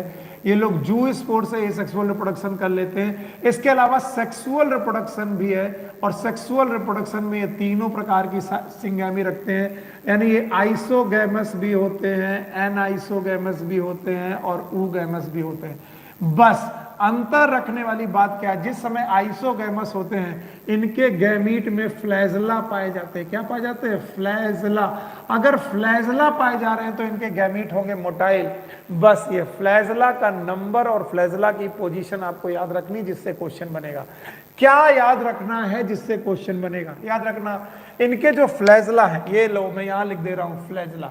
इनके फ्लैजला एपिकल पोर्शन में पाए जाते हैं, यानी flagella they are present in apical portion. और इनका नंबर 2 से लेकर 8 होता है, 2, 4, 6, 8, और एपिकल पोजीशन में होते हैं। और सारे के सारे फ्लैजला इक्वल साइज के होते हैं। कैसे होते हैं? इक्वल साइज के। यस, फियोफाइसी भी बेटा अपने गैमीट्स बनाते हैं। इनके गैमीट भी बेटा मोटाइल हो सकते हैं, लेकिन इनके जो फ्लैजला होंगे वो लैटरल साइड में पाए जाते हैं। याद रखना, flagella present in lateral side. Lateral side, अंतर देखिए, यहां पर जो फ्लैजला है वो एपिकल पोजीशन में प्रेजेंट होंगे और इनके फ्लैजला लैटरल साइड में होंगे। और फ्लैजला का नंबर हमेशा 2 होगा, 2 से ज्यादा फ्लैजला इनके पास नहीं होंगे। और रोडोफाइसी के बारे में याद रखना, there is no motile stage, इनमें कोई मोटाइल स्टेज ही नहीं होती। याद रखना, फियोफाइसी आइसोगैमस, एनाइसोगैमस, ऊगैमस तीनों तरीके का रिप्रोडक्शन करता है, लेकिन रोडोफाइसी केवल ऊगैमस करता है, और वो भी केवल एडवांस ऊगैमी। ऐसी एडवांस ऊगैमस कंडीशन करता है जिसमें मोटाइल गैमीट ना हो। ये मैक्सिमम क्वेश्चन है जो आपको आपकी बुक से पूछे जा सकते हैं, जो मैंने आपके सामने रखे हैं। अगर इतनी जल्दीबाजी में आपको कुछ समझ में नहीं आ रहा तो आप मेरे साथ एक रिवीजन करिए। मैं आपको एनसीईआरटी का पेज बोलता हूं, आप वो ओपन करिए। एनसीईआरटी का पेज नंबर 33 है और पेज नंबर 33 में आप ओपन करके देखिए क्लोरोफाइसी, फियोफाइसी, रोडोफाइसी के कॉमन नाम, green algae, brown algae and red algae. Chlorophyceae green algae, Phaeophyceae brown algae, Rhodophyceae red algae. फिर आपने मेजर पिगमेंट उसमें लिखा हुआ है, क्लोरोफिल ए और क्लोरोफिल बी, यहाँ पर chlorophyll a and chlorophyll c, यहाँ पर क्लोरोफिल ए एंड और क्लोरोफिल डी। फिर स्टोरेज फूड मटेरियल देखिए, वहां लिखा होगा स्टार्च, यहाँ लिखा होगा लैमिनारिन एंड मैनिटॉल और यहाँ लिखा होगा फ्लोरिडियन स्टार्च। इसके बाद वहां पर फ्लैजला का नंबर लिखा होगा, पोजीशन लिखी होगी, इक्वल लिखा होगा। याद रखना फियोफाइसी के जो फ्लैजला होते हैं दोनों का साइज इक्वल नहीं होता, इट इज अनइक्वल। ये अनइक्वल साइज के फ्लैजला हैं जो आपको मालूम होने चाहिए। अनइक्वल साइज के फ्लैजला हैं जो आप कभी भी भूलेंगे नहीं, याद रहेगा। और इनके जितने भी फ्लैजला हैं 2 से लेकर 8 तक सबके सब इक्वल फ्लैजला हैं। और याद रखना यहाँ पर तो मोटाइल स्टेज ही नहीं है। इसके बाद इन्होंने इनका बेटा पूछा है हैबिट एंड हैबिटेट। ये habit and habitat fresh water में भी मिल सकता है, मैरीन में भी मिल सकते हैं। ये केवल ज्यादातर मैरीन में मिलते हैं, ये भी मैरीन में मिलते हैं, लेकिन इनमें फ्रेश वाटर कुछ बहुत हो सकते हैं। अब इनके एग्जाम्पल हैं जो लर्न करने, देखिए मैंने कितने एग्जाम्पल लिखा दिए हैं। वॉलवॉक्स है, यूलोथ्रिक्स है, स्पाइरोगायरा है, क्यारा है, इसके अलावा क्लोरेला है, एटसेट्रा। ये एग्जाम्पल है। अगर कोई फियोफाइसी के एग्जाम्पल आपसे लर्न करने के लिए कहे तो आप लिख सकते हैं एक्टोकार्पस है, डिक्टियोटा है, ये सब एग्जाम्पल हैं आपके पास। फ्यूकस है। और अगर कोई रोडोफाइसी के एग्जाम्पल बोले, आप एनसीईआरटी देख लीजिएगा, जेलिडियम है, ओके, ग्रेसिलेरिया है। इसके अलावा आप लोग देखेंगे जेलिडियम और ग्रेसिलेरिया के अलावा आपकी बुक में दिया गया पोरफायरा एंड पॉलीसाइफोनिया। पोरफायरा नाम का एग्जाम्पल है, पोरफायरा और पॉलीसाइफोनिया। तो ये एग्जाम्पल के रूप में आप लोग एल्गी को लर्न कर सकते हैं। तो मैंने कोशिश की है कि आपको ज्यादातर पॉइंट एल्गी के रिवाइज हो जाए और आपका काम हो जाए। चूंकि बीच में थोड़ा सा फोकस गड़बड़ हुआ, हमारी लाइट चली गई, लाइट चली जाने की वजह से हमारा इंटरनेट गड़बड़ हो गया। आज मैं ओमेगा इंस्टीट्यूट आया हुआ हूँ क्योंकि ऑटो फोकस की गड़बड़ी हो रही थी, ऑटो फोकस में दिक्कत हो रही थी मुझे घर पे, इस वजह से। लेकिन अब देखिए बैड लक था और बैड लक की वजह से यहाँ पर भी कुछ देर के लिए लाइट चली गई और लाइट चली जाने की वजह से हमारा कोर्स थोड़ा लेट हुआ। बट आप चिंता मत करिए, मैं चैप्टर पूरा करा के ही जाऊंगा। मैं यहाँ पर हूँ चैप्टर को पूरा कराने के लिए। तो क्या आप इन तीनों को रिवाइज कर सकते हैं? बिना देखे रिवाइज करिए। पहला कौन? क्लोरोफाइसी। दूसरा कौन? फियोफाइसी। तीसरा कौन? रोडोफाइसी। 8 पॉइंट पर डिस्कस करना है बस। बताओ इनमें कौन क्लोरोफिल ए और क्लोरोफिल बी, इनमें कौन क्लोरोफिल ए और क्लोरोफिल सी, इनमें कौन क्लोरोफिल ए और क्लोरोफिल डी। इसके बाद बीटा कैरोटीन यहाँ पर है, यहाँ पर फ्यूकोजेंथिन जेंथोफिलिन, यहाँ पर आर फाइकोइरेथिन नाम का पिगमेंट। इसके बाद हैबिट एंड हैबिटेट, बिना देखे याद करिए, बिना देखिए। ये फ्रेश वाटर भी है, मैरीन भी है, ये मोस्टली मैरीन है, ये भी मोस्टली मैरीन है। अब आइए बॉडी पर, इनकी बॉडी कॉलोनियल हो सकती है, फिलामेंटस हो सकती है। कॉलोनियल किसकी एग्जाम्पल थी? क्लोरेला की। और इनकी बॉडी फिलामेंटस भी हो सकती है। फिलामेंटस किसका था? यूलोथ्रिक्स एंड स्पाइरोगायरा का। चलिए इसकी बॉडी में 3 पार्ट, होल्ड फास्ट, स्टाइप और फ्रॉन्ट्स। होल्ड फास्ट, स्टाइप एंड फ्रॉन्ट्स, इनके एग्जाम्पल आपको मालूम चल गए, बेटा लैमिनेरिया, डिक्टियोटा, एक्टोकार्पस।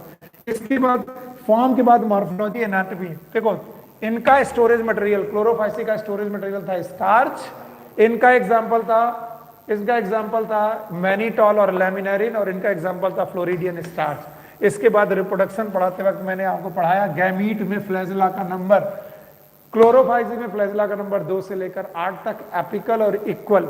यहां पर जो होंगे वो फ्लैजेला कितने होंगे? 2 होंगे, और लेटरल पोजीशन पे होंगे, अनइक्वल होंगे। और यहां पर जो फ्लैजेला होंगे वो फ्लैजेला होंगे नहीं, रोडोफाइसी के मेंबर में कोई फ्लैजेला नहीं होगा, क्योंकि रोडोफाइसी के member A flagellated in non motile condition में बेटा मूवमेंट का, बेटा अपना गैमेट का फॉर्मेशन करते हैं। देखो वीडियो सही चल रहा है? ओके, नाउ इधर चलना बंद हो गया। ओके, इसके बाद हमारे पास एल्गी खत्म करने के बाद हमारे पास छोटा सा टॉपिक आता है ब्रायोफाइटा। क्या क्या क्वेश्चन बन सकता है वो सोचो। Why it is known as Bryophyta? Bryophyta embryo शब्द से उठाया गया। देखिए एम्ब्रियो पढ़िए, एम्ब्रियो का ईएम हटा दीजिए तो क्या मिलेगा? ब्रायो मिलेगा। तो याद रखना Bryophyta are the first plant इस दुनिया के पहले प्लांट हैं विच फॉर्म एम्ब्रियो। ये पहले प्लांट हैं जिन्होंने एम्ब्रियो बनाया है। They are the first plant which form the embryo.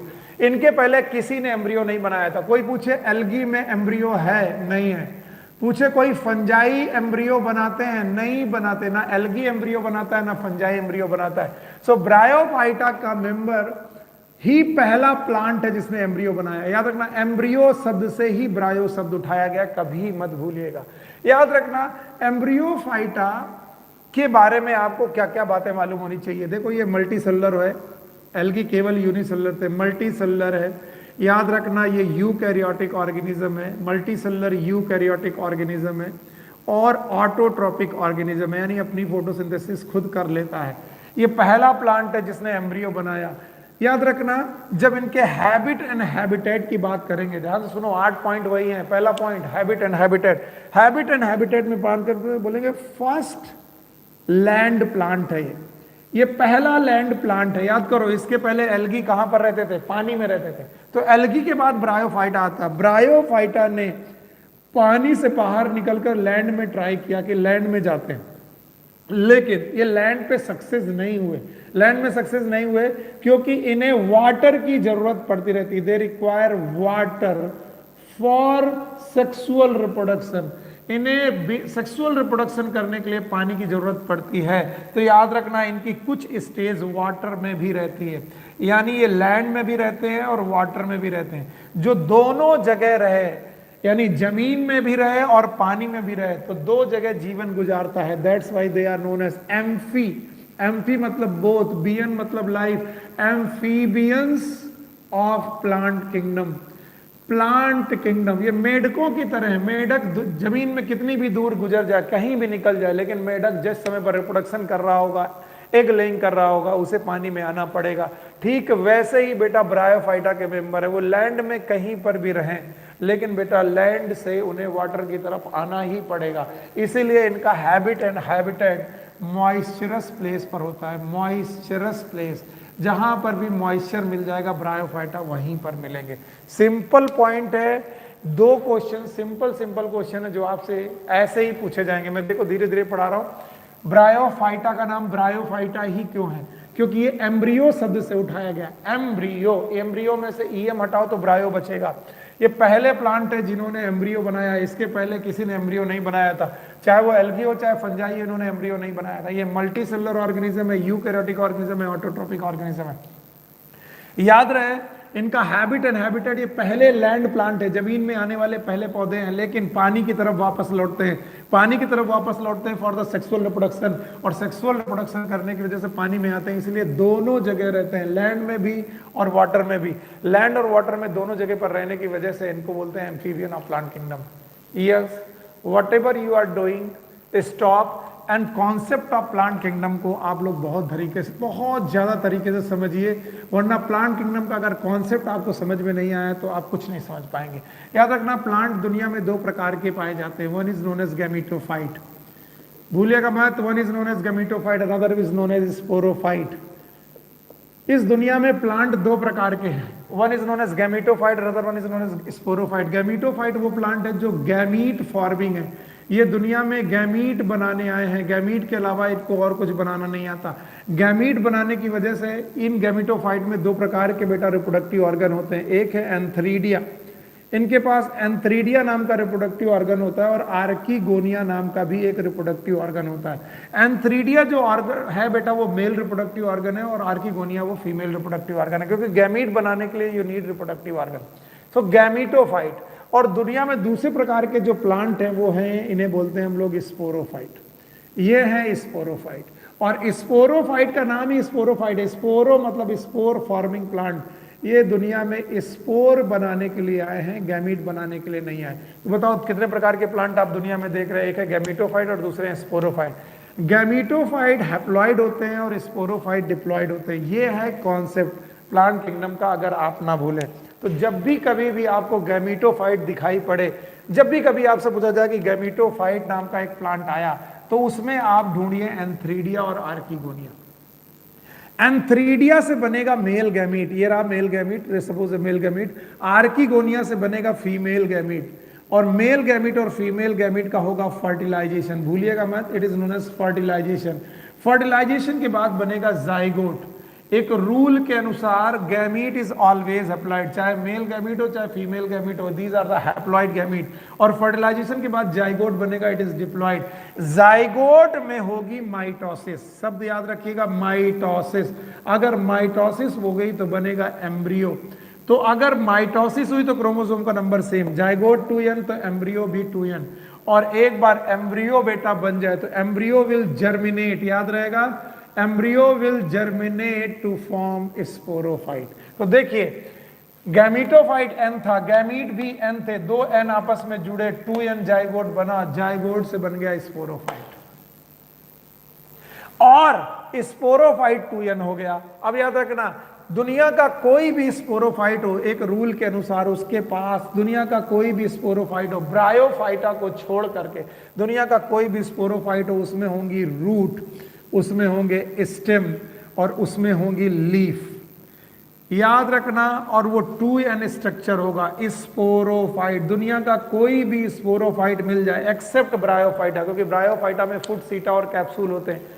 Concept है रट्टा ना मारो तो अच्छा है, अगर रट्टा मारोगे तो मुश्किल हो जाएगा। लोग कहते हैं बायोलॉजी रटने का सब्जेक्ट है, बढ़िया कॉन्सेप्ट है कि दुनिया का कोई भी स्पोरोफाइट हो उसमें रूट स्टेम लीफ होती है। तो रूट भी 2n, स्टेम भी 2n, लीफ भी 2n। लेकिन रूट स्टेम लीफ मिलने के बाद आप रुके नहीं, रूट स्टेम लीफ मिलने के बाद आप उस पौधों में स्पोरोफिल ढूंढे, स्पोरोफिल, ये भी 2n होगा। स्पोरोफिल के ऊपर मिलेगी स्पोरेंजिया, स्पोरोफिल जब मिल जाए तो उसमें स्पोरेंजिया ढूंढे, स्पोरेंजिया में ढूंढे स्पोरोजिनस टिश्यू। देखिए मैं जल्दी जल्दी पढ़ा रहा हूं, जिन लोगों ने मुझसे पढ़ा है उनको ये मालूम है मैं इस चीज को पढ़ाता हूं। स्पोरोफिल 2n, ये वो स्पेशल पत्तियां हैं जो नॉर्मल पत्तियों से अलग हैं, जिनमें स्पोरेंजिया है। स्पोरेंजिया के अंदर कुछ टिश्यूज है जिनका नाम है स्पोरोजिनस टिश्यू। उन स्पोरोजिनस टिश्यू में मिलेंगी आपको स्पोर मदर सेल, याद रखना स्पोर मदर सेल भी 2n होगी, स्पोरोजिनस टिश्यू 2n होगा, स्पोर मदर सेल भी 2n होगी। अब स्पोर मदर सेल में होगी मियोसिस, भूलिएगा मत, मियोसिस। और कभी भी मियोसिस हो जाए तो 2n स्ट्रक्चर से n स्ट्रक्चर मिलेंगे और मियोसिस से बनने वाले स्ट्रक्चर्स होंगे बेटा स्पोर्स, याद रखना। और ये जो स्पोर्स होंगे ये होंगे हैप्लॉइड, क्या होंगे, हैप्लॉइड। और एक बार स्पोर बन जाएं तो याद रखना स्पोर विल जर्मिनेट। मैं 2 मिनट के लिए यहां पर रुक भी सकता हूं अगर आपको जल्दी लग रहा है। स्पोर भी जर्मिनेट करेगा तो गैमेटोफाइट बनाएगा। स्पोर चूंकि हैप्लॉइड है तो इससे जर्मिनेट होकर जो गैमेटोफाइट बनेगा वो भी हैप्लॉइड होगा। It's a very beautiful concept, इतना जबरदस्त कॉन्सेप्ट है कि जितने लोग भी इस कॉन्सेप्ट को समझते हैं वो लोग प्लांट किंगडम में कभी भी दिक्कत नहीं करते। क्यों? क्योंकि अगर मैं तुम्हें बोल दूं कि स्पोरोफाइट के बारे में पढ़ना है तो तुम बेवकूफी नहीं करोगे तो कि तुम रिप्रोडक्टिव ऑर्गन ढूंढने लगो एंथ्रीडिया आर्किगोनिया। अब तुम एंथ्रीडिया आर्किगोनिया नहीं ढूंढोगे। अगर मैं बोल दूं कि टेरिडोफाइटा स्पोरोफाइट हैं तो अब एंथ्रीडिया आर्किगोनिया मत ढूंढो, स्पोरोफाइट में क्या ढूंढने लगो, रूट स्टेम लीफ, क्योंकि दुनिया का हर स्पोरोफाइट रूट स्टेम लीफ रखता है। रिलैक्स करो और एक बार फिर से सोचो, मैं मिटाते जा रहा हूं और समझते जाओ।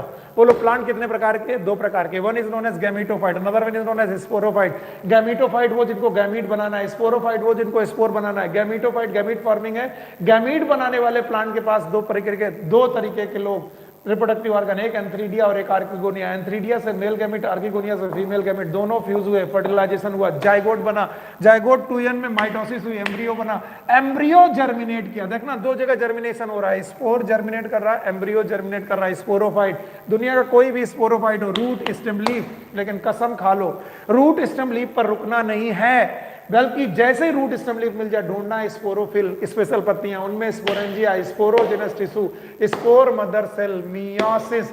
मियोसिस करने की वजह से जो स्ट्रक्चर बनेंगे नाम होगा spore. Spore will germinate to form gametophyte.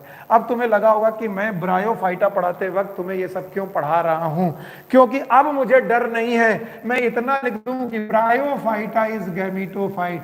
अगर मैं बोलूं ब्रायोफाइटा गैमेटोफाइट है तो बस बवाल खत्म। क्यों? क्योंकि अब ये सब नहीं पढ़ना है, नो, ये तो ब्रायोफाइटा के साथ चलेगा ही नहीं, क्योंकि ब्रायोफाइटा की मेन प्लांट बॉडी क्या है, गैमेटोफाइट। तो ब्रायोफाइटा की मेन प्लांट बॉडी में तुम क्या ढूंढोगे, antheridia archegonia. You got my point. इसलिए जो लोग सोचते हैं कि नहीं प्लांट किंगडम रटने की चीज है वो लोग बेवकूफ है। चलो अब हम लोग ब्रायोफाइटा को इसी कॉन्सेप्ट से पढ़ते हैं। चलो जितना हम लोगों ने ब्रायोफाइटा को पढ़ रखा था वहीं से वापस चालू करते हैं। प्लांट किंगडम के इस कॉन्सेप्ट के बाद हम लोग अपना डिस्कशन आगे ब्रायोफाइटा के साथ बढ़ाते हैं। घबराइए मत, आराम आराम से पढ़िए और सब चीजें आपको आएंगी। चलिए जो जो चीजें मैंने आपको पढ़ाई वो बताइए। ब्रायोफाइटा पहला बंदा है जिसने एम्ब्रियो बनाए। इसके पहले किसी ने एम्ब्रियो नहीं बनाया था। ब्रायोफाइटा के पहले किसी ने एम्ब्रियो नहीं बनाया था, याद रखना। अब हम लोगों ने इसका नाम रखा amphibian of plant kingdom, amphibian of plant kingdom. अब वही 8 पॉइंट, जिन 8 पॉइंट पर मैं सारी डिस्कशन करते आया हूं। पहला point, sir habit and habitat क्या होगा? बहुत सिंपल है, ये रहेंगे मॉइस्चर प्लेस पर। जहां पर बेटा मॉइस्चर प्लेस होगा, याद रखना मॉइस्चर प्लेस पर रहेंगे। फर्स्ट लैंड प्लांट है लेकिन पानी की जरूरत पड़ेगी। हैबिट एंड हैबिटेट के बाद आपसे पूछा जाएगा फॉर्म। यस, ध्यान सुनो, फॉर्म इनका मल्टी सेलुलर है। ये यूकैरियोटिक लोग हैं, यूकैरियोटिक लोग हैं, मल्टी सेलुलर यूकैरियोटिक लोग हैं और होमोस्पोरस लोग हैं। ये बात मत भूलिएगा, ये जितने प्रकार के भी स्पोर बनाएंगे all the spore are homosporous. Form के बाद आप लोग मॉर्फोलॉजी सीखिए इनकी, कि मॉर्फोलॉजी में ये कितने प्रकार के दिखते हैं। याद रहे, भूलिएगा मत, इनकी मॉर्फोलॉजी 2 प्रकार की है। इनकी मॉर्फोलॉजी 2 प्रकार की है। एक मॉर्फोलॉजी में ये इरेक्ट मॉर्फोलॉजी रखते हैं, इरेक्ट, और दूसरी मॉर्फोलॉजी इनकी जो है बेटा वो फ्लैट स्ट्रक्चर है, flat thallus like structure, flat thallus like structure, flat thallus like structure है। दूसरी इरेक्ट लीफी स्ट्रक्चर है। यानी ये 2 तरीके की मॉर्फोलॉजी रखते हैं। याद रखना, फॉर्म में ही हमें एक और चीज पढ़नी है। इनकी मेन प्लांट बॉडी है गैमीटोफाइट। अब जितने लोग भी मेरे साथ कॉन्सेप्चुअली जुड़े हुए थे वो जानते हैं अगर इनकी मेन प्लांट बॉडी गैमीटोफाइट है तो हमें क्या ढूंढना है? गैमीट बनाने वाले स्ट्रक्चर एंथ्रीडिया और आर्किगोनिया। एक स्ट्रक्चर है इरेक्ट एंड लीफी, दूसरा स्ट्रक्चर है फ्लैट। जो इरेक्ट एंड लीफी स्ट्रक्चर है इसके एग्जांपल है मॉस, ओके। और जो फ्लैट स्ट्रक्चर रखते हैं इनके एग्जांपल है लिवर वर्ड्स। तो याद रखना 2 प्रकार के ब्रायोफाइटा हैं। यहीं पर रुक जाओ, मॉर्फोलॉजी की बेसिस पर 2 प्रकार के ब्रायोफाइटा हैं। एक जिनका लीफी स्ट्रक्चर है, एक जिनका फ्लैट स्ट्रक्चर है। चाहे फ्लैट स्ट्रक्चर हो चाहे लीफी स्ट्रक्चर हो, दोनों की बॉडी गैमीटोफाइट है। देखिए अगर बेटा फ्लैट स्ट्रक्चर है तो ये थैलस लाइक बॉडी रखेंगे, this is a thallus like body.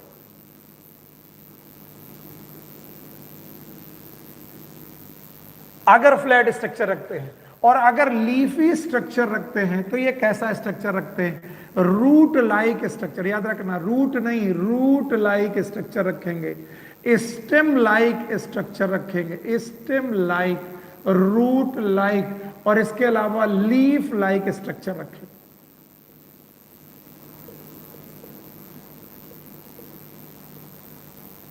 चलिए तो बताइए ब्रायोफाइटा के मेंबर का जो मॉर्फोलॉजी है वो कितने प्रकार की है? 2 प्रकार की है। एक कैसी है बेटा? लीफी इरेक्ट स्ट्रक्चर है और दूसरा फ्लैट स्ट्रक्चर है। जो लीफी इरेक्ट स्ट्रक्चर है इसके एग्जांपल है मार्केंसिया, या फिर इसके एग्जांपल है रिक्सिया।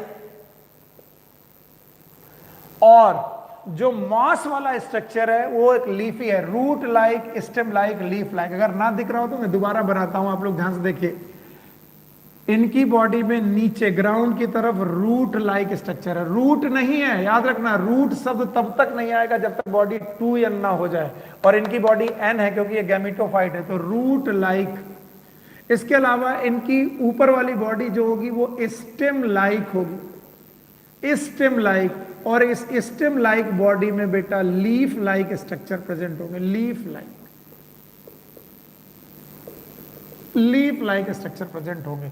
तो याद रखें stem like, leaf like structure present है, वो आपको याद रखना पड़ेगा मॉर्फोलॉजी में। बस एनाटॉमी अपनी कोर्स में नहीं है। 2 प्रकार के लोग हैं, एक है मॉसेस और एक है लीवर बर्ड्स। हटाइए, जल्दी जल्दी हटाते हैं। चलो तो भाई habit and habitat moisture place पे रहते हैं। दूसरा फॉर्म इनका मल्टीसेलर है, यूकैरियोटिक है, होमोस्पोरस है, और सबसे अच्छी बात है गैमेटोफाइट है।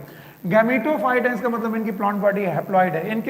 इनकी मॉर्फोलॉजी जब आप देखेंगे तो दो प्रकार के स्ट्रक्चर हैं, या तो फ्लैट स्ट्रक्चर है थैलस लाइक जैसे कि मार्केंसिया का स्ट्रक्चर है, या फिर लीफी स्ट्रक्चर है जैसे कि आप लोगों ने पढ़ा मॉसेस का। खैर, इसके बाद मोड ऑफ न्यूट्रिशन आता है। मोड ऑफ न्यूट्रिशन ऑटोट्रॉपिक होगा क्योंकि खाना खुद बना लेंगे, लेकिन मुख्य बात है mode of reproduction. Mode of reproduction, और यहीं पर मोड ऑफ रिप्रोडक्शन में मैं दोनों अलग अलग करके पढ़ा देता हूं। सबसे पहले आप मार्केंसिया पढ़ लीजिए। मार्केंसिया चूंकि आपकी बुक में दिया गया है तो वो देख लीजिए। याद रखना, मार्केंसिया के दो थैलस होते हैं। एक होता है मेल थैलस, मेल थैलस, और दूसरा मार्केंसिया ऐसा होता है जिसका होता है फीमेल थैलस।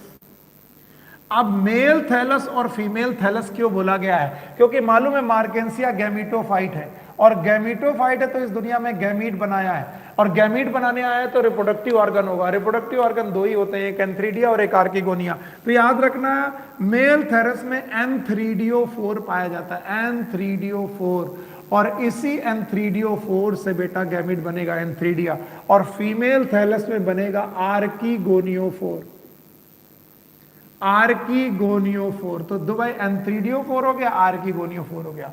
तो चाहे ये थैलस हो, चाहे मेल थैलस हो, चाहे फीमेल थैलस हो, इन मेल और फीमेल थैलस में कप लाइक स्ट्रक्चर पाए जाते हैं जिन्हें हम लोग बोलते हैं जेमा कप। याद रखना, जेमा कप ग्रीन कलर के स्ट्रक्चर पाए जाते हैं, और इनमें बड लाइक स्ट्रक्चर पाई जाती है जिसे बोलते हैं जेमा, जेमा। और इन्हीं जेमा के द्वारा ये लोग अपना, जेमा के द्वारा ये लोग अपना एसेक्सुअल रिप्रोडक्शन करते हैं, एसेक्सुअल रिप्रोडक्शन करते हैं। कभी कोई पूछे कि भैया ये लोग एसेक्सुअल रिप्रोडक्शन करते हैं, तो आप बोलोगे यस, बाय द जेमा एंड जेमा कप, इन लोगों से स्ट्रक्चर एसेक्सुअल रिप्रोडक्शन करते हैं।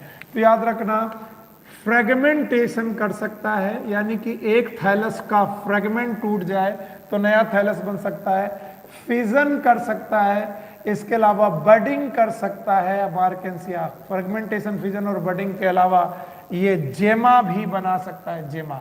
तो एसेक्सुअल और बेटा और वेजिटेटिव रिप्रोडक्शन के बाद आपके सामने सेक्सुअल रिप्रोडक्शन आता है। सेक्सुअल रिप्रोडक्शन के दौरान आपको कोई भी दिक्कत नहीं करनी। सेक्सुअल रिप्रोडक्शन के दौरान आपको देखना है कि एंथ्रीडियो4 से एंथ्रीडिया बनेगा।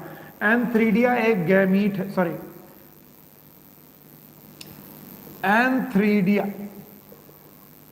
एंथ्रीडिया से एंथीरोजॉइट नाम का गैमीट बनेगा। मेरा शब्द आप थोड़ा सा सही करें, एंथीरोजॉइट नाम का एक गैमीट बनेगा, ये मेल गैमीट है। और आर्किगोनियो4 में, आर्किगोनियो4 के अंदर आपको एग नाम का गैमीट बनेगा, एग नाम का गैमीट, ये फीमेल गैमीट है। अब देखिए, मेल गैमीट बना और बाहर फेंक दिया गया, फीमेल गैमीट बना और वहीं पड़ा रहा। मेल गैमीट बना, बाहर फेंक दिया गया, फीमेल गैमीट बना, वहीं पड़ा रहा। अब मेल गैमीट को फीमेल गैमीट तक जाना पड़ेगा। मेल गैमीट को फीमेल गैमीट तक जाने के लिए वाटर की जरूरत होती है। अगर ये वाटर ना होता तो मेल गैमीट मूव करके फीमेल गैमीट तक नहीं पहुंच पाता। इसीलिए हम इन्हें एम्फीबियन ऑफ प्लांट किंगडम बोलते हैं, क्योंकि इन्हें पानी की जरूरत है सेक्सुअल रिप्रोडक्शन के लिए। मेल गैमीट पानी में छोड़ दिया जाता है, और बेटा ये फीमेल गैमीट एग तक पहुंचता है। एग तक पहुंचने के बाद यहां पर जाकर के इसका फर्टिलाइजेशन होता है, यानी मेल गैमीट जब यहां पहुंच जाएगा तो इसका फर्टिलाइजेशन होगा। फर्टिलाइजेशन करने के बाद यहां बनेगा जाइगोट। अगर मेरा कॉन्सेप्ट नहीं भूले हो तुम कि male gamete female gamete fuse होकर के जाइगोट बनाएंगे, और जाइगोट यहीं पड़े पड़े डिवाइड हो जाएगा, मियोसिस से कि माइटोसिस से? सर जी माइटोसिस से। तो बनाएगा एम्ब्रियो। क्या बनाएगा? एम्ब्रियो। और एक बार एम्ब्रियो बन गया तो एम्ब्रियो यहीं पड़ा पड़ा जर्मिनेट हो जाएगा। एम्ब्रियो यहीं पड़ा पड़ा जर्मिनेट हो जाएगा। तो अब बता रहे हैं एम्ब्रियो जर्मिनेट होने पर 3 स्ट्रक्चर बनाएगा। यस, एक फुट, एक सीटा और एक कैप्सूल। मैंने रेड कलर यूज किया है, आप लोग ध्यान से देखें। एम्ब्रियो, पहले बना जाइगोट, जाइगोट से बना एम्ब्रियो, और एम्ब्रियो जर्मिनेट कर गया। एम्ब्रियो जर्मिनेट किया किसमें? गैमीटोफाइट पर। ये भाई साहब थे गैमीटोफाइट, भूले नहीं हो तो, इनका थैलस था गैमीटोफाइट, और इस गैमीटोफाइट पर स्पोरोफाइट जर्मिनेट हो गया। और इस स्पोरोफाइट के 3 part, yes, number 1 is known as foot, number 2 is known as seta, number 3 is known as capsule. तो कोई मुझसे बोले कि बताओ स्पोरोफाइट में रूट स्टेम लीफ है कि नहीं है, तो मैं बोलूंगा ना, इनमें रूट स्टेम लीफ नहीं है, ये ब्रायोफाइटा के स्पोरोफाइट है। इनमें फुट है, सीटा है, कैप्सूल है। फुट कैसा? 2n, सीटा कैसा? 2n, कैप्सूल कैसा? 2n। ये 2n कैप्सूल के अंदर होंगे स्पोरोजिनस टिश्यू, भूलना मत, इनके अंदर होंगे स्पोरोजिनस टिश्यू, और स्पोरोजिनस टिश्यू भी 2n होंगे, जिनमें होगी मियोसिस। जिनमें क्या होगी? मियोसिस, और मियोसिस से बनेंगे स्पोर। याद रखना, मैंने पहले भी पढ़ाया था, स्पोर्स आर ऑलवेज हैप्लॉइड, और ये स्पोर जाके जमीन में गिरेंगे, और जमीन में गिरेंगे तो जर्मिनेट करेंगे, और जर्मिनेट करके बना देंगे थैलस। कभी मेल थैलस मार्केंसिया का या फीमेल थैलस बन जाएगा, और इस तरीके से लाइफ साइकिल पूरी हो जाएगी। मैं ये जानता हूं कई सालों के पढ़ाने के एक्सपीरियंस के दौरान, जब भी मैं ये पढ़ाता हूं लोगों को कुछ पल्ले नहीं पड़ता, उनको लगता सर ने पता नहीं क्या कहा। मैं कहता हूं एक बार रिवाइज करो और फिर दोबारा मॉस में मेरे साथ इसे दोहराओ। अगर मॉस में तुम दोहरा गए तो तुम कभी भी डरोगे नहीं। चलो, पहले मैं रिप्रोडक्शन पढ़ रहा हूं, फ्रेगमेंटेशन हो सकता है, फिजन हो सकता है, बडिंग हो गया, ठीक है। Mode of reproduction, sexual reproduction देख रहे हैं, सेक्सुअल रिप्रोडक्शन देख रहे हैं तो इसका मतलब हमें गैमीट बनाने पड़ेंगे, और इनके 2 थैलस हैं, एक मेल थैलस और एक फीमेल थैलस। मार्केंसिया का मेल थैलस के पास एंथ्रीडियोफोर है, फीमेल थैलस के पास आर्किगोनियोफोर है। मेल थैलस और फीमेल थैलस में से एंथ्रीडियोफोर से एंथेरोजॉइड बना, एंथेरोजॉइड वाटर में आया, वाटर से घूमते घूमते वो आर्किगोनियोफोर के अंदर गया, जाइगोट बनाया, एम्ब्रियो बना, एम्ब्रियो जर्मिनेट हो गया, जर्मिनेट करने के बाद फुट, सीटा, कैप्सूल बना। कुछ लोगों ने हताशा में छोड़ दिया होगा कि यार ये समझ में नहीं आएगा। मैं उन्हें फिर से निमंत्रण दे रहा हूं कि एक कोशिश और मेरे साथ करिए। अगर इस कोशिश में आपको समझ में ना आए तब आप मान लीजिएगा कि कभी समझ में नहीं आएगा। क्यों? क्योंकि मॉसिस में ये बात बहुत अच्छी तरीके से क्लियर हो जाती है। तो मैंने अभी अभी आपको लिवर वर्ड पढ़ाया था और अब पढ़ा रहा हूं मॉस। ध्यान रखिए, मॉस है तो क्या हुआ? है तो ब्रायोफाइटा ही, और अगर आप ब्रायोफाइटा हैं तो आप हैं तो हैप्लॉइड ही। हैप्लॉइड का मतलब आप गैमीटोफाइट हैं, और अगर आप गैमीटोफाइट हैं तो आपका एक स्ट्रक्चर होगा। मैंने पहले इनका स्ट्रक्चर बना दिया था। मैंने कहा था नीचे की तरफ रूट लाइक, रूट नहीं, रूट लाइक, प्लीज देखिए, रूट लाइक, ऊपर की तरफ स्टेम लाइक, स्टेम लाइक, और याद रखना इन्हीं में बेटा है स्ट्रक्चर लीफ लाइक। ये है लीफ लाइक। पर बताइए, चाहे रूट लाइक हो, चाहे स्टेम लाइक हो, चाहे लीफ लाइक हो, ये है क्या?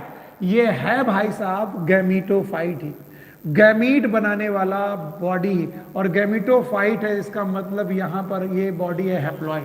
और मैंने आपको एक रूल के अनुसार पढ़ाया है, गैमीटोफाइट जब भी आपको मिले तो उसमें आप रूट स्टेम लीफ ना ढूंढें, उसमें ढूंढें एंथ्रीडिया और आर्किगोनिया। यस, इन्हीं पत्तियों में छुपा हुआ कहीं पर प्रेजेंट है एंथ्रीडिया।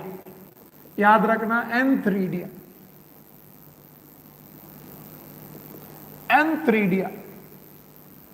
और इन्हीं पत्तों में, इन्हीं लीफ लाइक स्ट्रक्चर में कहीं पर छुपी हुई बैठी है आर्किगोनिया। कवर्ड होते हैं, रिप्रोडक्टिव ऑर्गन इनके कवर्ड होते हैं, आर्किगोनिया। सेक्सुअल रिप्रोडक्शन के पहले का स्ट्रक्चर आप लोग बहुत ध्यान से देख लें। ये थी एंथ्रीडिया और ये रही आर्किगोनिया। एंथ्रीडिया से मेल गैमीट बना, motile male gamete, antherozoid, biflagellate antherozoid नाम का गैमीट बना, जिसके पास 2 फ्लैजला है, गैमीट बना एंथेरोजॉइड। किसने बनाया? एंथ्रीडिया। एंथ्रीडिया कौन है? रिप्रोडक्टिव ऑर्गन, उसमें से मेल गैमीट बना एंथेरोजॉइड। एंथेरोजॉइड पानी से मूव करते करते आर्किगोनिया के पास पहुंचा। मैं रेड कलर यूज कर रहा हूं और बता रहा हूं कि आर्किगोनिया के अंदर एग पड़ा हुआ है, ये पड़ा हुआ है एग। एग नॉन मोटाइल है, और याद रखना एंथ्रोजॉइड मोटाइल है, एंथ्रोजॉइड मूव करते करते यहां पर पहुंचा और यहां पर पहुंचने के बाद हुआ फर्टिलाइजेशन। बताइए फर्टिलाइजेशन कैसा हुआ, फर्टिलाइजेशन कैसा हुआ? इंटरनल फर्टिलाइजेशन हुआ, इंटरनल। और अगर इंटरनल फर्टिलाइजेशन हुआ तो जाइगोट जो बना है वो कहां बना है? सर जाइगोट बना है आर्कीगोनिया के अंदर, और आर्कीगोनिया किसके ऊपर है बेटा? गैमेटोफाइट। पर ये जो जाइगोट बना है ये 2n स्ट्रक्चर है। अब ये जाइगोट यहीं पर डिवाइड करेगा और बनाएगा एम्ब्रियो। क्या बनाएगा? एम्ब्रियो। और एम्ब्रियो यहीं पर जर्मिनेट कर जाएगा। देखिए ये जर्मिनेट हुआ, ये जर्मिनेट हुआ, और जैसे ही जर्मिनेट हुआ यहां से स्ट्रक्चर बना फुट। ये रहा फुट, ये रहा सीटा, ये रहा कैप्सूल। तो देखिए जो हमारा स्पोरोफाइट बना उसका 3 पार्ट, फुट, सीटा और कैप्सूल। फुट, सीटा एंड कैप्सूल। फुट भी 2n, क्योंकि बेटा एम्ब्रियो से बनने वाला स्पोरोफाइट हमेशा 2n होगा, तो उसका फुट भी 2n, सीटा भी 2n और कैप्सूल भी 2n। अब इस कैप्सूल के अंदर प्रेजेंट है स्पोरोजिनस टिश्यू। बहुत ध्यान सुनो, स्पोरोजिनस टिश्यू, स्पोरोजिनस टिश्यू भी 2n। उनमें हुई मियोसिस, मियोसिस हुई और मियोसिस से बने स्पोर्स। क्या बने? स्पोर्स। सारे स्पोर एक जैसे, इसलिए होमोस्पोरस। स्पोर यहां पर भरे हुए, समझ लो ये दानों के जैसे स्पोर है। एक दिन ये कैप्सूल फटा, स्पोर हवा में उड़े, स्पोर हवा में उड़े, जमीन पर गिरे। किस पे गिरे? जमीन पर। और जमीन पर गिरने के बाद एक क्रीपिंग बॉडी बनाई, इसका नाम है प्राइमरी प्रोटोनिमा। ध्यान सुनना, प्राइमरी प्रोटोनिमा। इस प्राइमरी प्रोटोनिमा में फ्रेगमेंटेशन हुआ। फिर से लिख दे रहा हूं मैं, प्राइमरी प्रोटोनिमा में फ्रेगमेंटेशन हुआ और बनी सेकेंडरी प्रोटोनिमा। सेकेंडरी प्रोटोनिमा, ध्यान समझना, यहीं पर लोग मुश्किल में आते हैं। और बेटा सेकेंडरी प्रोटोनिमा से लेटरल बड्स निकली, लेटरल बड्स, और इन्हीं लेटरल बड से जमीन की तरफ रूट लाइक स्ट्रक्चर निकला, ऊपर स्टेम लाइक स्ट्रक्चर निकला और लीफ लाइक स्ट्रक्चर निकला, लाइक दिस। कुछ लोगों को अभी भी नहीं समझ में आया, तो अब आपका भगवान मालिक है, अब आपका कुछ नहीं हो सकता। मैंने पूरी कोशिश की कि आपको समझ में आ जाए गैमीटोफाइट से कैसे स्पोरोफाइट समझते हैं। अगर आप भूले नहीं हो तो आप लोग एक बार फिर से बताओ, मॉस क्या है? ब्रायोफाइटा है, गैमीटोफाइट है। गैमीटोफाइट में क्या ढूंढना है? रूट स्टेम लीफ नहीं ढूंढना भैया, याद रखना। मैंने बोला था स्पोरोफाइट में रूट स्टेम, तो इसमें क्या ढूंढना है? एंथ्रीडिया और आर्किगोनिया। हालांकि moss root like structure, stem like structure और लीफ लाइक स्ट्रक्चर रखता है, जिनके अंदर एंथ्रीडिया और आर्किगोनिया होते हैं। एंथ्रीडिया से एंथीरोजॉइड बनता है, आर्किगोनिया पे एग बनता है। एंथीरोजॉइड से एंथीरोजॉइड आता है पानी में मूव करके, यहां पर फर्टिलाइज होता है। फर्टिलाइजेशन इनका, फर्टिलाइजेशन इंटरनल होता है, याद रखना। जाइगोट बनता है इंटरनल, एम्ब्रियो बनता है इंटरनल, और इंटरनल एम्ब्रियो यहीं पर जर्मिनेट हो जाता है।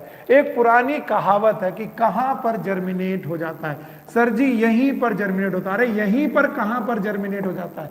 सर गैमीटोफाइट पर जर्मिनेट हो जाता है।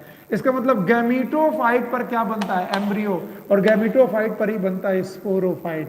पुरानी कहावत है कि बताओ स्पोरोफाइट किस पे डिपेंडेंट है? गैमीटोफाइट पर। Sporophyte dependent upon gametophyte. बहुत पुरानी कहानी है। Sporophyte is dependent upon gametophyte. ये किस में मिलेगा? It is found in bryophyta.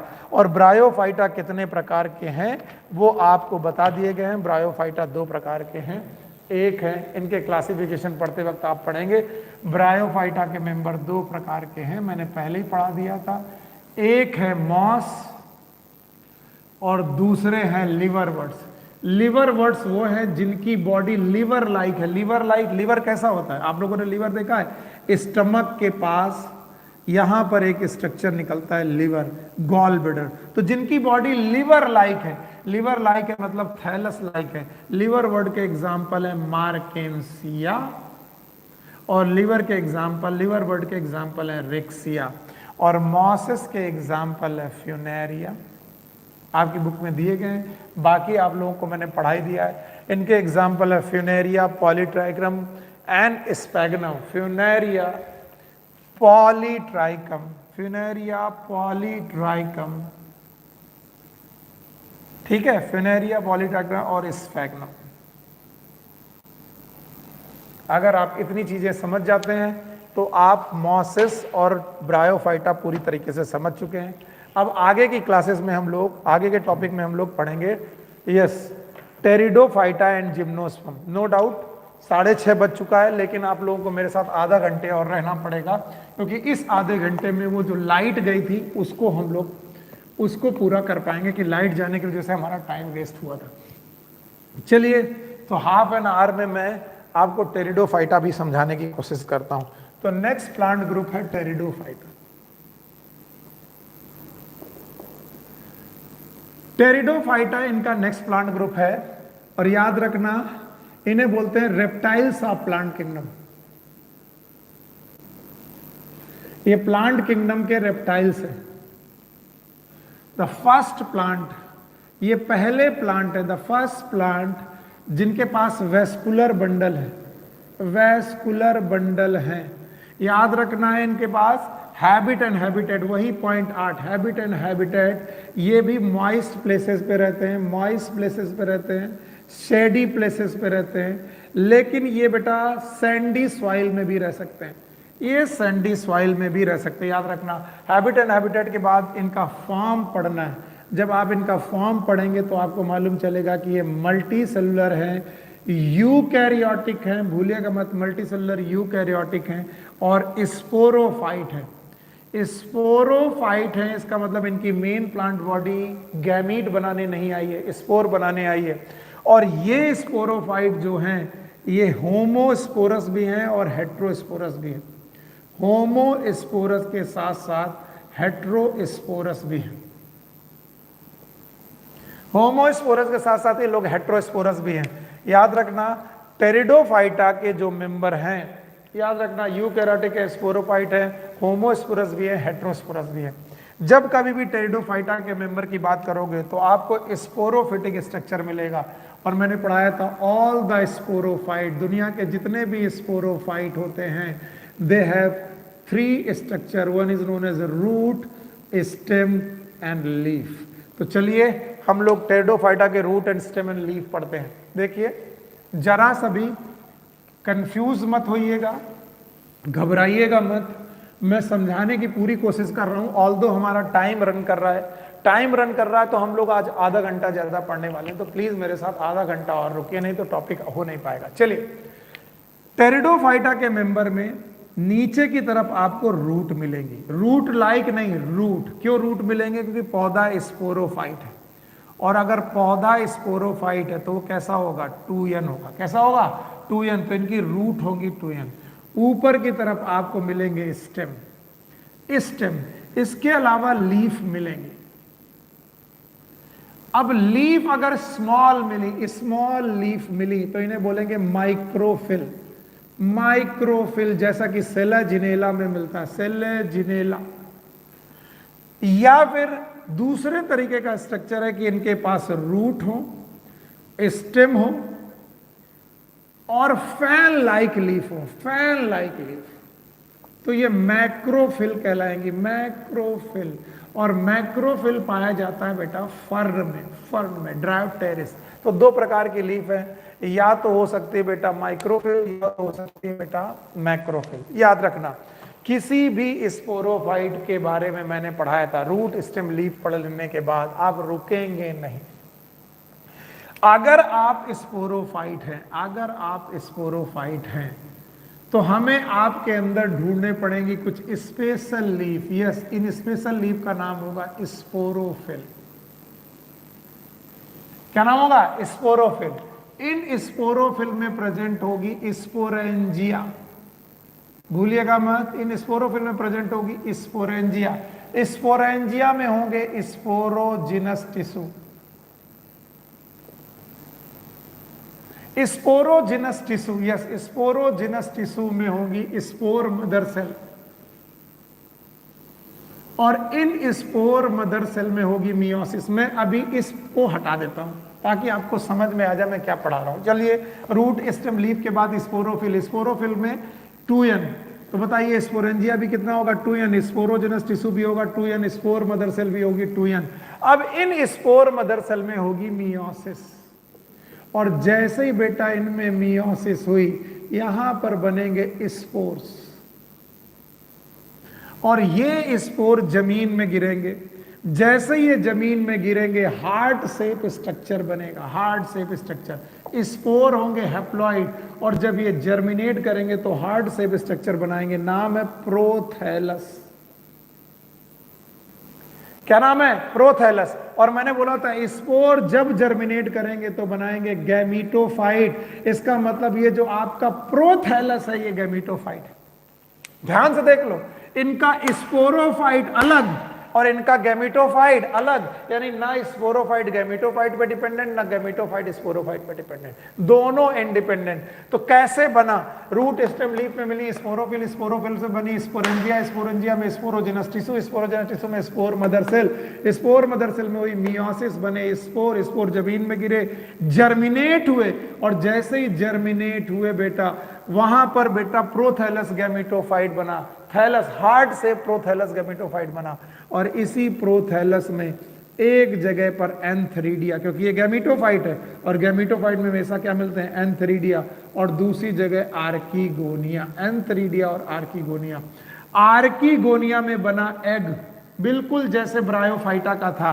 अब एंथरीडिया से बना एंथीरोजोइड, एंथीरोजोइड बना, और एंथीरोजोइड पानी की मदद से या मॉइस्चर की मदद से बेटा एग की तरफ गया। एग की तरफ जाते ही यहां पर हुआ फर्टिलाइजेशन। क्या हुआ? फर्टिलाइजेशन। और फर्टिलाइजेशन बनने पर क्या हुआ? जाइगोट। जाइगोट यहीं पड़ा किसमें कन्वर्ट हुआ? एम्ब्रियो। अब सब सारे लोग सोच रहे होंगे कि अब एम्ब्रियो यहीं पर बेटा जर्मिनेट हो जाएगा और स्पोरोफाइट बनेगा, और मन करेगा कि यार स्पोरोफाइट यहां पर भी गैमीटोफाइट पर डिपेंडेंट हो जाएगा। नो, क्यों? क्योंकि ये जमीन है, ये ग्राउंड है, और ग्राउंड में प्रोथैलस पड़ा हुआ है, और प्रोथैलस है माइक्रोस्कोपिक। माइक्रोस्कोपिक मतलब बहुत छोटा है प्रोथैलस। उस प्रोथैलस के अंदर एम्ब्रियो बना जो कि बहुत छोटा है, लेकिन जब एम्ब्रियो जर्मिनेट होगा तो नीचे निकलेंगी रूट्स, नीचे निकलेंगी रूट्स, ऊपर निकलेगा स्टेम, और फिर उससे निकलेंगी लीफ। Yes, this. और जब ये निकलेगा उस समय प्रोथैलस अपना डीजनरेट हो जाएगा, और इस तरीके से बेटा स्पोरोफाइट से बना गैमीटोफाइट, और गैमीटोफाइट से बना स्पोरोफाइट, और इस तरीके से टेरिडोफाइटा की लाइफ साइकिल चलती है। कुछ लोगों को फिर नहीं समझ में आया, मैं एक बार और कोशिश करता हूं, ध्यान से सुनो, एक बार और कोशिश करता हूं। चलो, हमने बोला टेरिडोफाइटा के मेंबर में रूट स्टेम लीफ, लीफ के ऊपर स्पोरोफिल, स्पोरोफिल में स्पोरेंजिया, स्पोरेंजिया में स्पोरोजेनस टिश्यू, स्पोरोजेनस टिश्यू में spore mother cell, meiosis, spore. Spore जमीन पर गिरे, देखो मैं गिरा रहा हूं जमीन पर, जैसे स्पोर जमीन पर गिरे हार्ट शेप स्ट्रक्चर बना, स्पोर जर्मिनेट हो गया हार्ट शेप स्ट्रक्चर में। नाम बताओ क्या है? प्रोथैलस। और प्रोथैलस क्या है? गैमीटोफाइट, क्योंकि स्पोर जब भी जर्मिनेट होते हैं क्या बनाते हैं? गैमीटोफाइट। और जैसे ही गैमीटोफाइट बना, इसमें एक जगह होगा मेल पार्ट एंथरीडिया, और एक जगह होगा फीमेल पार्ट आर्कीगोनिया। एंथरीडिया से बने एंथीरोजोइड, देखो बन गए। ये आर्कीगोनिया के पास गए जहां पर प्रेजेंट है एग, एग पे जाकर ये फर्टिलाइज हो गए। क्या हुआ? Fertilisation, fertilisation. और फर्टिलाइजेशन की वजह जाइगोट बना, जाइगोट यहीं पड़ा एम्ब्रियो में कन्वर्ट हुआ, और एम्ब्रियो यहीं पड़ा जर्मिनेट होने लगा। जर्मिनेट होने लगा तो नीचे की तरफ रूट निकाली। अब नीचे क्या है? नीचे है जमीन, तो जमीन के अंदर रूट निकली। बेटा ऊपर की तरफ क्या निकला? ऊपर की तरफ निकला स्टेम, और इस स्टेम में क्या निकला? लीफ। प्रोथैलस खत्म। बहुत सिंपल है अगर आप पढ़ना चाहें तो। ये है टेरिडोफाइटा की लाइफ साइकिल, जिसमें गैमीटोफाइट और स्पोरोफाइट एक दूसरे पे डिपेंडेंट नहीं है। याद रखना, ये जो बेटा स्पोर हैं, सारे स्पोर एक जैसे हैं। कंडीशन है होमोस्पोरस। कैसी कंडीशन है? होमोस्पोरस। लेकिन कुछ बेटा, कुछ टेरिडोफाइटा ऐसे होते हैं जो हेट्रोस्पोरस भी होते हैं, और उनकी लाइफ साइकिल क्या होती है वो समझने की कोशिश करिए कि उनकी लाइफ साइकिल में क्या होता होगा, वो समझने की कोशिश करिए। चलिए अगला पॉइंट है हेट्रोस्पोरस टेरिडोफाइटा। अब हेट्रोस्पोरस टेरिडोफाइटा बेटा ऐसे लोग हैं जिनमें दो प्रकार के स्पोर बन रहे हैं। आपको ध्यान से देखना है, नीचे की तरफ यहां पर भी रूट होती है, ऊपर की तरफ यहां पर भी स्टेम होता है। इनमें छोटी छोटी लीफ पाई जाती है, माइक्रोफिल होते हैं। बस इन लीफ के बाद इनमें पाए जाते हैं, ध्यान सुनना, इनमें पाई जाती हैं बेटा दो प्रकार की स्पोरोफिल। खैर स्पोरोफिल नाम आप याद रखिए, स्पोरोफिल। इन स्पोरोफिल में पाई जाती हैं स्पोरेंजिया। क्या पाई जाती हैं? स्पोरेंजिया, जैसे पहले पाई जा रही थी। लेकिन चूंकि यहां पर स्पोरोफिल ग्रुप बना करके रहने लगती हैं तो कई बार इन स्पोरोफिल को हम लोग स्ट्रोबिलस शब्द बोलते हैं। और आफत आई, जब स्पोरोफिल झुंड बनाकर रहने लगे, ग्रुप बना के रहने लगे, इन्हें बोलते हैं स्ट्रोबिलस। याद रखना स्पोरोफिल दो प्रकार की होती हैं। एक स्पोरोफिल होगी जिसका नाम होगा माइक्रोस्पोरोफिल, याद रखेंगे आप, माइक्रोस्पोरोफिल। और दूसरी प्रकार की स्पोरोफिल होगी जिनका नाम होगा मेगा स्पोरोफिल। मैं दोनों को एक साथ ही निपटा रहा हूं तो आप लोग एक ही साथ समझने की कोशिश करिएगा। एक होगी माइक्रोस्पोरोफिल, दूसरी होगी मेगा स्पोरोफिल। चलिए मैं मेगा स्पोरोफिल भी बना देता हूं ताकि आपको समझ में। मान लीजिए ये माइक्रोस्पोरोफिल है और दूसरा प्लांट है जिसमें मेगा स्पोरोफिल है। ये रही रूट, ये रहा स्टेम, ये रही लीफ। और रूट स्टेम लीफ के बाद यहां पर भी स्पोरोफिल का झुंड है और ये स्पोरोफिल झुंड का नाम है बेटा मेगा स्पोरोफिल। मेगा स्पोरोफिल, शाबाश, थैंक यू वेरी मच, आपने बहुत अच्छी तरीके से सुना। ये वाली स्पोरोफिल का नाम आप लोग लिख लो माइक्रोस्पोरोफिल। तो दो प्रकार की स्पोरोफिल हो गई माइक्रोस्पोरोफिल। मैं दिखा रहा हूं, इसका मतलब दोनों एक प्लांट में भी प्रेजेंट हो सकती है, एक ही प्लांट में प्रेजेंट होती है। मैं दिखाने के लिए दो डायग्राम बना रहा हूं, प्लीज कंफ्यूज ना होइएगा वरना मैं इसे हटा दूंगा। आपको मान के चलना पड़ेगा कि दो प्रकार के स्पोरोफिल हैं, एक माइक्रोस्पोरोफिल है, एक मेगा स्पोरोफिल।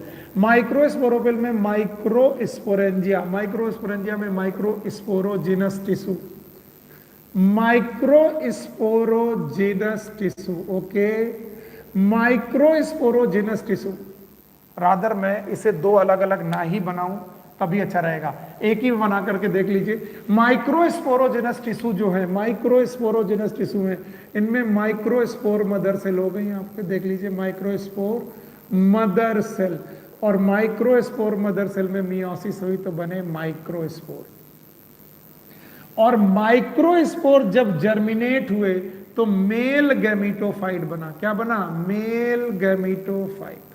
और जब मेल गैमीटोफाइट बना तो उस मेल गैमीटोफाइट में केवल हुआ एंथ्रीडिया, आर्किगोनिया नहीं हुआ, उनमें केवल हुआ एंथ्रीडिया। थोड़ा लंबा हो गया, फिर से देख लो, पहले एक एक पढ़ो। रूट, स्टेम, लीफ, इनमें माइक्रोस्पोरोफिल, माइक्रोस्पोरोफिल में माइक्रोस्पोरेंजिया, माइक्रोस्पोरेंजिया में माइक्रोस्पोरोजिनस टिश्यू, माइक्रोस्पोरोजिनस टिश्यू में microspore mother cell, microspore mother cell में की मियोसिस, और मियोसिस से बने माइक्रोस्पोर, माइक्रोस्पोर जर्मिनेट हुए तो बने मेल गैमीटोफाइट, मेल गैमीटोफाइट में एंथ्रीडिया, मेल गैमीटोफाइट में एंथ्रीडिया, और एंथ्रीडिया से बना एंथीरोजॉइड। एंथीरोजॉइड का मतलब है मेल गैमीट। अब ये मेल गैमीट जाए कहां, ये मेल गैमीट कहां जाए, उसके लिए मैं कहानी बढ़ा रहा हूं, दूसरा प्लांट, इसीलिए मैंने दूसरा प्लांट बनाया था। अब जब दूसरा प्लांट मैंने बताया तो उसके पास भी है रूट, उसके पास भी है स्टेम, और उसके पास भी है लीफ। रूट, स्टेम, लीफ के अलावा यहां पर बेटा आपके पास है मेगा स्पोरेंजिया। बहुत ध्यान सुनना, मेगा स्पोरेंजिया, मेगा स्पोरेंजिया, ये रही मेगा स्पोरेंजिया। और मेगा स्पोरेंजिया जिस लीफ पर है उसका नाम है मेगा स्पोरोफिल। बहुत ज्यादा कंफ्यूजन हो रहा होगा तो देख लीजिएगा, यहां पर भी थी माइक्रोस्पोरोफिल, यहां पर है मेगा स्पोरोफिल, यहां थी माइक्रोस्पोरेंजिया, यहां है मेगा स्पोरेंजिया। इन मेगा स्पोरेंजिया में है मेगा स्पोरोजिनस टिश्यू। बोलने में ही टाइम लग रहा, बाकी समझने में टाइम नहीं लगना चाहिए। मेगा स्पोरोजिनस टिश्यू, और इन मेगा स्पोरोजिनस टिश्यू के अंदर मेगा स्पोर मदर सेल, उनमें meiosis, megaspore mother cell meiosis, तो इनके अंदर बने मेगा स्पोर्स। क्या बने? Megaspore. अंतर देखो, यहां जो माइक्रोस्पोर बने थे वो बाहर निकल आए थे और जर्मिनेट किए थे, लेकिन यहां मेगा स्पोर यहीं पर जर्मिनेट कर गए, और यहीं जर्मिनेट कर गए तो यहीं पर फीमेल गैमीटोफाइट बन गई।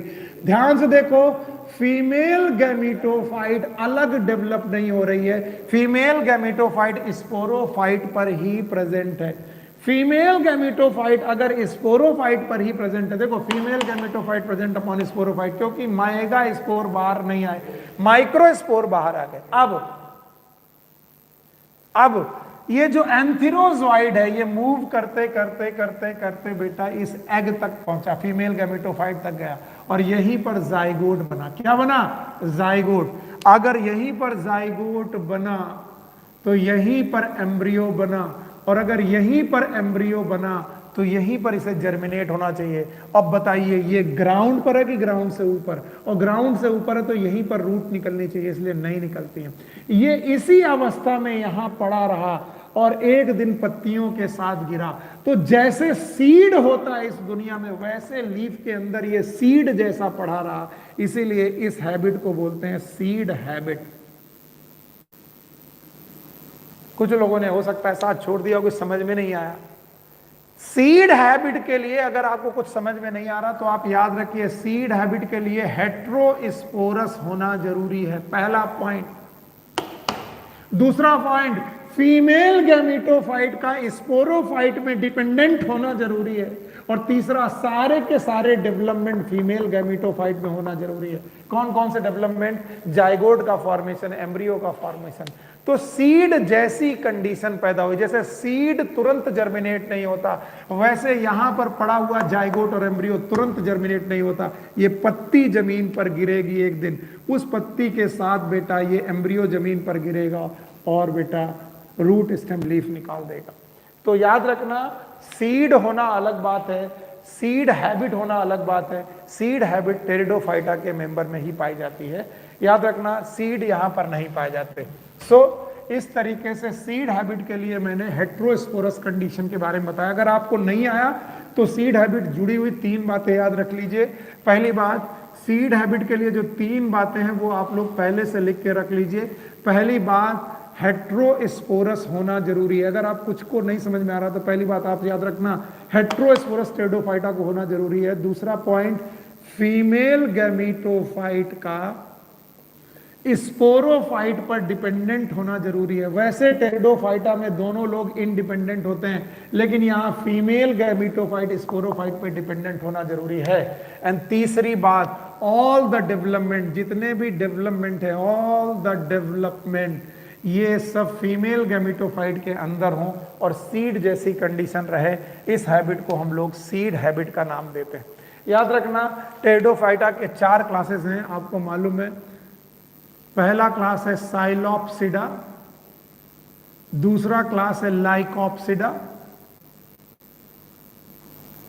तीसरा क्लास है स्फिनोप्सिडा, और चौथा क्लास है टेरोप्सिडा। और इन चारों क्लासेस के अपने अपने एग्जाम्पल हैं, उन एग्जाम्पल को आप एनसीईआरटी देख करके लर्न कर लीजिए। यस, इसके बाद एक छोटा सा टॉपिक आता है जिम्नोस्पर्म। मुझे मालूम है जिम्नोस्पर्म में टाइम लगने वाला है, तो जिम्नोस्पर्म को मैं आपके भरोसे छोड़ करके मैं आपको लाइफ साइकिल पढ़ाने जा रहा हूं। इन तीनों लाइफ साइकिल को समझने की कोशिश करिए। चलिए, बस लाइफ साइकिल अगर आप लोग समझ गए, लाइफ साइकिल्स ऑफ प्लांट, तो आपको काफी कुछ समझ में आ जाने वाला है। लाइफ साइकिल ऑफ प्लांट में 3 तरीके की लाइफ साइकिल है। One is known as haplontic life cycle, दूसरे तरीके की लाइफ साइकिल है डिप्लॉन्टिक लाइफ साइकिल, और तीसरे तरीके की लाइफ साइकिल है haplodiplontic life cycle. Haplontic life cycle, diplontic life cycle और हैप्लोडिप्लॉन्टिक लाइफ साइकिल, इन तीनों लाइफ साइकिल को पढ़ने के लिए 3 जनरल रूल हैं जो आप कभी नहीं भूलेंगे। पहला जनरल रूल है, ऑल गैमीट्स आर हैप्लॉइड्स। सारे के सारे गैमीट्स हैप्लॉइड होते हैं, haploid. And zygote is always diploid, zygote is always diploid. और तीसरा रूल है meiosis occur once in life cycle, meiosis occur once in life cycle.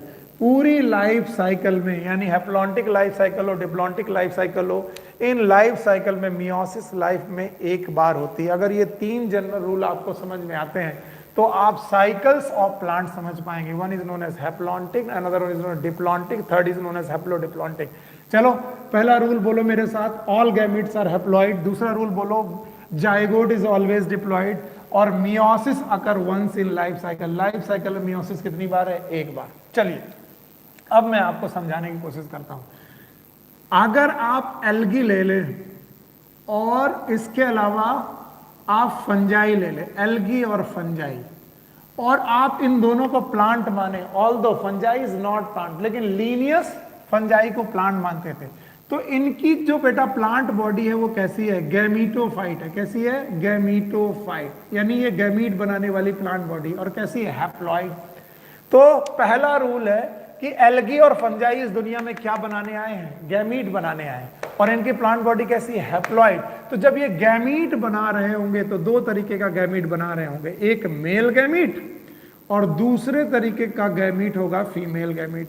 और मैंने अभी अभी आपको रूल पढ़ाया है, अगर आप भूले नहीं हो, मैंने पढ़ाया है ऑल गैमीट्स आर हैप्लॉइड, सारे के सारे गैमीट हैप्लॉइड होते हैं। तो अब आप खुद देखो, बॉडी हैप्लॉइड और उनसे बनने वाले गैमीट भी हैप्लॉइड, तो बताओ ये किस सेल डिवीजन से बने होंगे? माइटोसिस। क्यों? क्योंकि दोनों में क्रोमोसोम का नंबर क्या है? सेम। नाउ मियोसिस अभी नहीं हुई है, केवल माइटोसिस हुई है, तो प्लांट बॉडी है हैप्लॉइड है और इनसे बनने वाले गैमीट भी हैप्लॉइड है। ये दोनों फ्यूज हो गए, यानी एन और एन फ्यूज हो गए, तो 2n एक स्ट्रक्चर बना जिसका नाम है जाइगोट। क्या बना? जाइगोट। जाइगोट 2n स्ट्रक्चर बना। अब इस जाइगोट में हो गई मियोसिस, रूल लिखिए, जाइगोट में हो गई मियोसिस। अगर जाइगोट में मियोसिस हो गई तो कभी भी एम्ब्रियो नहीं बनेगा। फिर से रूल लिखिए, जाइगोट में अगर मियोसिस हो गई तो एम्ब्रियो नहीं बनेगा। एम्ब्रियो बनने के लिए जाइगोट में माइटोसिस होनी चाहिए, लेकिन एल्गी और फंजाई के लोग एम्ब्रियो बनाते ही नहीं। एम्ब्रियो पहली बार बना था ब्रायोफाइटा में, इसलिए ये एम्ब्रियो ना बन जाए इसलिए अपने जाइगोट में मियोसिस कर देते हैं। और जाइगोट में मियोसिस करते ही इनसे बनते स्पोर्स। क्या बन जाते हैं? स्पोर्स। और स्पोर्स होते हैं हैप्लॉइड। ये हैप्लॉइड स्पोर बेटा जर्मिनेट कर जाते हैं, क्या बनाते हैं? गैमीटोफाइट। क्या बनाते हैं?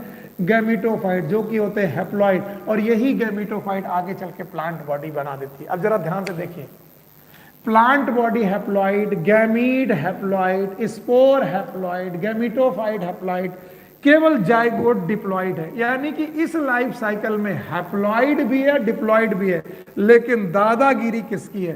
दादागिरी हैप्लॉइड की है, क्योंकि हर जगह पर हैप्लॉइड है, बहुत थोड़ी देर के लिए डिप्लॉइड है। ऐसी लाइफ साइकिल को हम लोग बोलते हैं हैप्लॉन्टिक लाइफ साइकिल।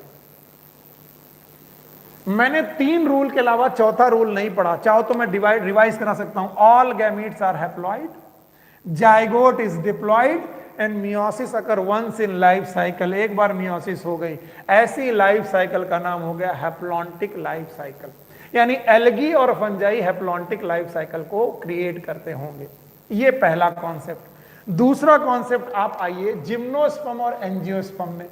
जिम्नोस्पर्म और एंजियोस्पर्म में आप सबको मालूम है जिम्नोस्पर्म और एंजियोस्पर्म की बॉडी 2n है, यानी कि ये लोग डिप्लॉइड हैं।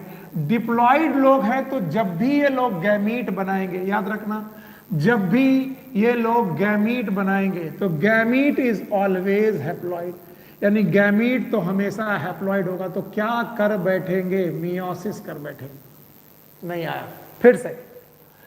जिम्नोस्पर्म और एंजियोस्पर्म की बॉडी कैसी है? डिप्लॉइड।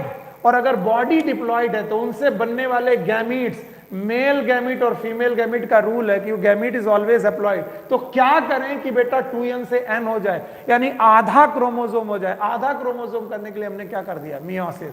और जैसे बेटा मियोसिस के बाद गैमीट बने, इनका फ्यूजन कर दिया। फ्यूजन करने से बना जाइगोट। क्या बन गया? जायगोट, जायगोट कैसा होगा 2n, कैसा होगा 2n। जायगोट में हो गई माइटोसिस, क्योंकि अब मियोसिस हो भी नहीं सकती, मियोसिस जिंदगी में एक ही बार होती है और वो हो चुकी है। तो जैसे ही माइटोसिस हुई, जैसे ही बेटा जायगोट में माइटोसिस हुई, रूल के अनुसार अगर जायगोट में माइटोसिस हो जाए तो बनता है एम्ब्रियो, और अगर आप एम्ब्रियो बन चुका है तो एम्ब्रियो जर्मिनेट करके हमेशा बनाता है स्पोरोफाइट। क्या बनाता है? स्पोरोफाइट। तो अगर जायगोट 2n तो एम्ब्रियो भी 2n और स्पोरोफाइट भी 2n। अब इस स्पोरोफाइट भी 2n, और यही स्पोरोफाइट ने पूरी बॉडी बना दी। अब देखिए, ये 2n, ये 2n, ये 2n, ये 2n, केवल गैमीट n, यानी इस लाइफ साइकिल में भी दोनों है, 2n और n है, लेकिन दादागिरी किसकी है? 2n की। इसलिए इस लाइफ साइकिल को हम लोग बोलेंगे डिप्लॉन्टिक लाइफ साइकिल। तो बताओ हैप्लॉन्टिक लाइफ साइकिल कौन शो करता है? Algae and fungi. और डिप्लॉन्टिक लाइफ साइकिल कौन शो करता है? जिम्नोस्पर्म और एंजियोस्पर्म। तो सर हैप्लोडिप्लॉन्टिक लाइफ साइकिल कौन शो करते हैं? यस, ये हैं ब्रायोफाइटा और टेडोफाइटा। वो मैं आपको समझाने की कोशिश कर रहा हूं, पहले आप इन्हें देख लीजिए। एल्गी एंड फंजाई एक बार और। Main plant body gametophyte, grand plant body gametophyte, जिनमें से गैमीट बने हैप्लॉइड, गैमीट फ्यूज हुए बना जायगोट, जायगोट में हुई मियोसिस, जायगोटिक मियोसिस हुई, स्पोर बना, स्पोर जर्मिनेट हुआ, गैमिटोफाइट बना, गैमिटोफाइट ही प्लांट बॉडी बना गया। एन भी है, 2n भी है, दादागिरी एन की, इसलिए इसे हैप्लॉन्टिक लाइफ साइकिल बोलेंगे। जिम्नोस्पर्म और एंजियोस्पर्म में मेन प्लांट बॉडी देखिए, मेन प्लांट बॉडी है डिप्लॉइड, इनसे बने गैमीट, गैमीट बन गए हैप्लॉइड, तो 2n से n हुआ, हो गया मियोसिस, दोनों फ्यूज हुए, जायगोट बना। मियोसिस लाइफ में एक ही बार होती है, अब दोबारा होगी नहीं, होगी माइटोसिस, एम्ब्रियो बना, स्पोरोफाइट बना, स्पोरोफाइट ही मेन प्लांट बॉडी में कन्वर्ट हो गया। Although I am little bit fast. अब आप ब्रायोफाइटा को पकड़ लीजिए, ब्रायोफाइटा, वरना आप कंफ्यूज होंगे और आप समझ नहीं पाएंगे। ब्रायोफाइटा की मेन प्लांट बॉडी हैप्लॉइड। अगर मेन प्लांट बॉडी हैप्लॉइड है तो इनसे बनने वाले गैमीट भी हैप्लॉइड, यानी इन्होंने किया माइटोसिस। क्या किया? माइटोसिस। अब इन्होंने किया फ्यूजन, फ्यूजन के बाद बना 2n स्ट्रक्चर, नाम है जायगोट। क्या नाम है? जायगोट। जायगोट में हुई माइटोसिस। क्या हुई? माइटोसिस। माइटोसिस, क्योंकि ब्रायोफाइटा पहले मेंबर है जिन्होंने एम्ब्रियो बनाया, और जायगोट में माइटोसिस होना जरूरी एम्ब्रियो बनने के लिए, इसलिए बन गया एम्ब्रियो। एम्ब्रियो जैसे ही बना हुआ 2n, ये एम्ब्रियो कन्वर्ट हुआ फुट सीटा कैप्सूल में, यानी स्पोरोफाइट में। किसमें? स्पोरोफाइट में। स्पोरोफाइट भी 2n हुआ। इस स्पोरोफाइट में हुआ स्पोरोजिनस टिश्यू, आपको याद होगा स्पोरोजिनस टिश्यू, अगर आपको याद है तो वो भी 2n थे। उन स्पोरोजिनस टिश्यू में हुई मियोसिस, भूले नहीं होंगे आप, मियोसिस, और मियोसिस से बने स्पोर, स्पोर है n, और स्पोर जर्मिनेट कर गए, बन गई गैमीटोफाइट। तो स्पोर n, ये n, गैमीट n, याद रखना आधी लाइफ साइकिल n है और आधी लाइफ साइकिल 2n है, यानी दोनों का बराबर बोलबाला है, इसलिए इस लाइफ साइकिल का नाम हुआ haplodiplontic. It is known as haplodiplontic life cycle. Okay, now pteridophyta में आ जाइए, ब्रायोफाइटा है, अब आप आ जाइए टेरिडोफाइटा। अगर आप टेरिडोफाइटा में आ गए तो इनकी मेन प्लांट बॉडी 2n है, 2n है, इसका मतलब इनकी मेन प्लांट बॉडी स्पोरोफाइट है। चलिए स्पोरोफाइट बना देते हैं। स्पोरोफाइट में से स्पोर बनेंगे। क्या बनेंगे? स्पोर। स्पोरोफाइट में से स्पोर बने, नाम हुआ मियोसिस। मियोसिस से बने स्पोर्स, स्पोर जर्मिनेट कर गए, और जर्मिनेट करके बना प्रोथैलस। अगर आप भूले नहीं है, प्रोथैलस, और प्रोथैलस है गैमीटोफाइट। याद रखना, स्पोरोफाइट में मियोसिस हुई तो बेटा स्पोर बने, स्पोर बेटा जर्मिनेट करके गैमीटोफाइट बनाए जिसका नाम था प्रोथैलस। इस गैमीटोफाइट से बने गैमीट, एन गैमीट, गैमीट्स बने, और आपको मालूम है gametes are always haploid. Gamete आपस में फ्यूज हुए तो जायगोट बना। आगे की कहानी आपको मालूम है, जायगोट इज 2n। जायगोट बेटा आगे बनाएगा माइटोसिस करने के बाद एम्ब्रियो। एम्ब्रियो ही क्यों बनाएगा, मियोसिस क्यों नहीं होगी, कि मियोसिस लाइफ में एक बार हो चुकी है। एम्ब्रियो फर्दर बेटा, एम्ब्रियो फर्दर जर्मिनेट हुआ, बना स्पोरोफाइट, और ये स्पोरोफाइट था 2n, और यही स्पोरोफाइट आगे चल के प्लांट बॉडी बनाया। अब देखिए ये 2n, ये 2n, ये 2n, आधी लाइफ साइकिल में 2n और आधी लाइफ साइकिल में n। It is known as diplohaplontic, diplohaplontic. में भी आप लोगों को ऐसा लग रहा होगा कि मैंने बहुत फास्ट पढ़ाया, चैप्टर ही इतना बड़ा है, तो वो लोग जो पहली बार पढ़ रहे होंगे उन्हें बिल्कुल हो सकता है बिल्कुल समझ में ना आए, लेकिन जो लोग पढ़ चुके हैं उनको ये बातें बहुत आसानी से समझ में आ जानी चाहिए। तो अगर मैं आपसे सब कुछ पढ़ाने के बाद रूल बनाऊं तो मैं बताऊंगा एल्गी और फंजाई की लाइफ साइकिल कैसी होनी चाहिए। आप बोलोगे हैप्लॉन्टिक, वेरी गुड। मैं बोलूं जिम्नोस्पर्म और एंजियोस्पर्म की लाइफ साइकिल कैसी होगी, आप बोलेंगे सर डिप्लॉन्टिक। और अगर मैं बोलूं ब्रायोफाइटा और टेरिडोफाइटा की लाइफ साइकिल कैसी होनी चाहिए, तो आप बोलेंगे सर हैप्लोडिप्लॉन्टिक। तो मैं यही पूछूंगा कि एल्गी की लाइफ साइकिल कैसी होनी चाहिए, आप बोलोगे हैप्लॉन्टिक। तब आप अपने प्लांट किंगडम के आखिरी पेज पर आइए और 3 एल्गी आपकी बुक में मिले होंगे, आपके वो 3 एल्गी मैं लिखने जा रहा हूं।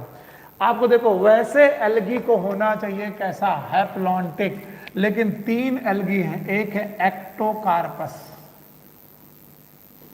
एक है kelp. Ectocarpus kelp, page number आप 43 देखें, एक्टोकार्पस केल्प और पॉलीसाइफोनिया, ये तीनों एल्गी हैं। और रूल के अनुसार एल्गी को कैसा होना चाहिए, एल्गी को होना चाहिए हैप्लॉन्टिक, लेकिन एक्टोकार्पस केल्प और पॉलीसाइफोनिया एल्गी होने के बावजूद भी ये हैप्लोडिप्लॉन्टिक है, हैप्लोडिप्लॉन्टिक, ये याद रखना है। And last but not the least एक और एल्गी है फ्यूकस, याद रखना फ्यूकस भी एक एल्गी ही है। आपको मालूम है फ्यूकस नाम के एल्गी को भी कैसा होना चाहिए, रूल के अनुसार हैप्लॉन्टिक, क्योंकि एल्गी और फंजाई को हैप्लॉन्टिक होना चाहिए, लेकिन फ्यूकस है डिप्लॉन्टिक। ठीक है, आज की क्लास यहां एंड करते हैं, लेकिन मुझे मालूम है मैंने जिम्नोस्पर्म आपको नहीं पढ़ाया। आप बिल्कुल घबराइए मत, कल नहीं सैटरडे वाले दिन, ये सैटरडे वाले दिन आपको एक आधे घंटे का वीडियो मिलेगा सैटरडे को मेरे YouTube चैनल पे, सैटरडे को, क्योंकि आज टाइम रन कर गया, मैं नहीं पढ़ा पाया, बीच में लाइट चली गई, नेट खराब हो गया। सैटरडे को जिम्नोस्पर्म का आधे घंटे या पौन घंटे का एक वीडियो मैं अपने YouTube चैनल में डाल दूंगा। आपको मालूम है मेरा YouTube channel biology by doctor Sunil Kumar के नाम से है, biology by doctor Sunil Kumar के नाम से, या फिर मैं ओमेगा के चैनल में भी डाल दूंगा, ये ओमेगा के चैनल में भी डाल दूंगा। लेकिन मैं घर में चूंकि बना रहा हूँ वो वीडियो, मैं आज आया हूँ यहाँ पर, रोज यहाँ आ नहीं पाता हूँ, तो पहले मैं अपने चैनल में डालूंगा, मेरे चैनल से ओमेगा के चैनल में भी आ जाएगा, तो आप घबराइए मत। मैं जिम्नोस्पर्म पे छूटा हुआ एक टॉपिक छूटा हुआ जिम्नोस्पर्म पर एक पूरा आधे घंटे या पौन घंटे का वीडियो बना करके सैटरडे वाले दिन आपको डाल दूंगा, ताकि छूटा हुआ पोर्शन आप पढ़ लें। और एक और आप लोगों से हाथ जोड़कर निवेदन है कि कल का भी चैप्टर बहुत बड़ा है, एनिमल किंगडम, तो जो लोग बिना पढ़े मेरे साथ कल पढ़ेंगे तो कल भी उनकी हालत आज जैसी होगी। बहुत तेजी से मैं भागता हूं और फिर समझ में नहीं आएगा। By the way, take care, good luck, bye bye.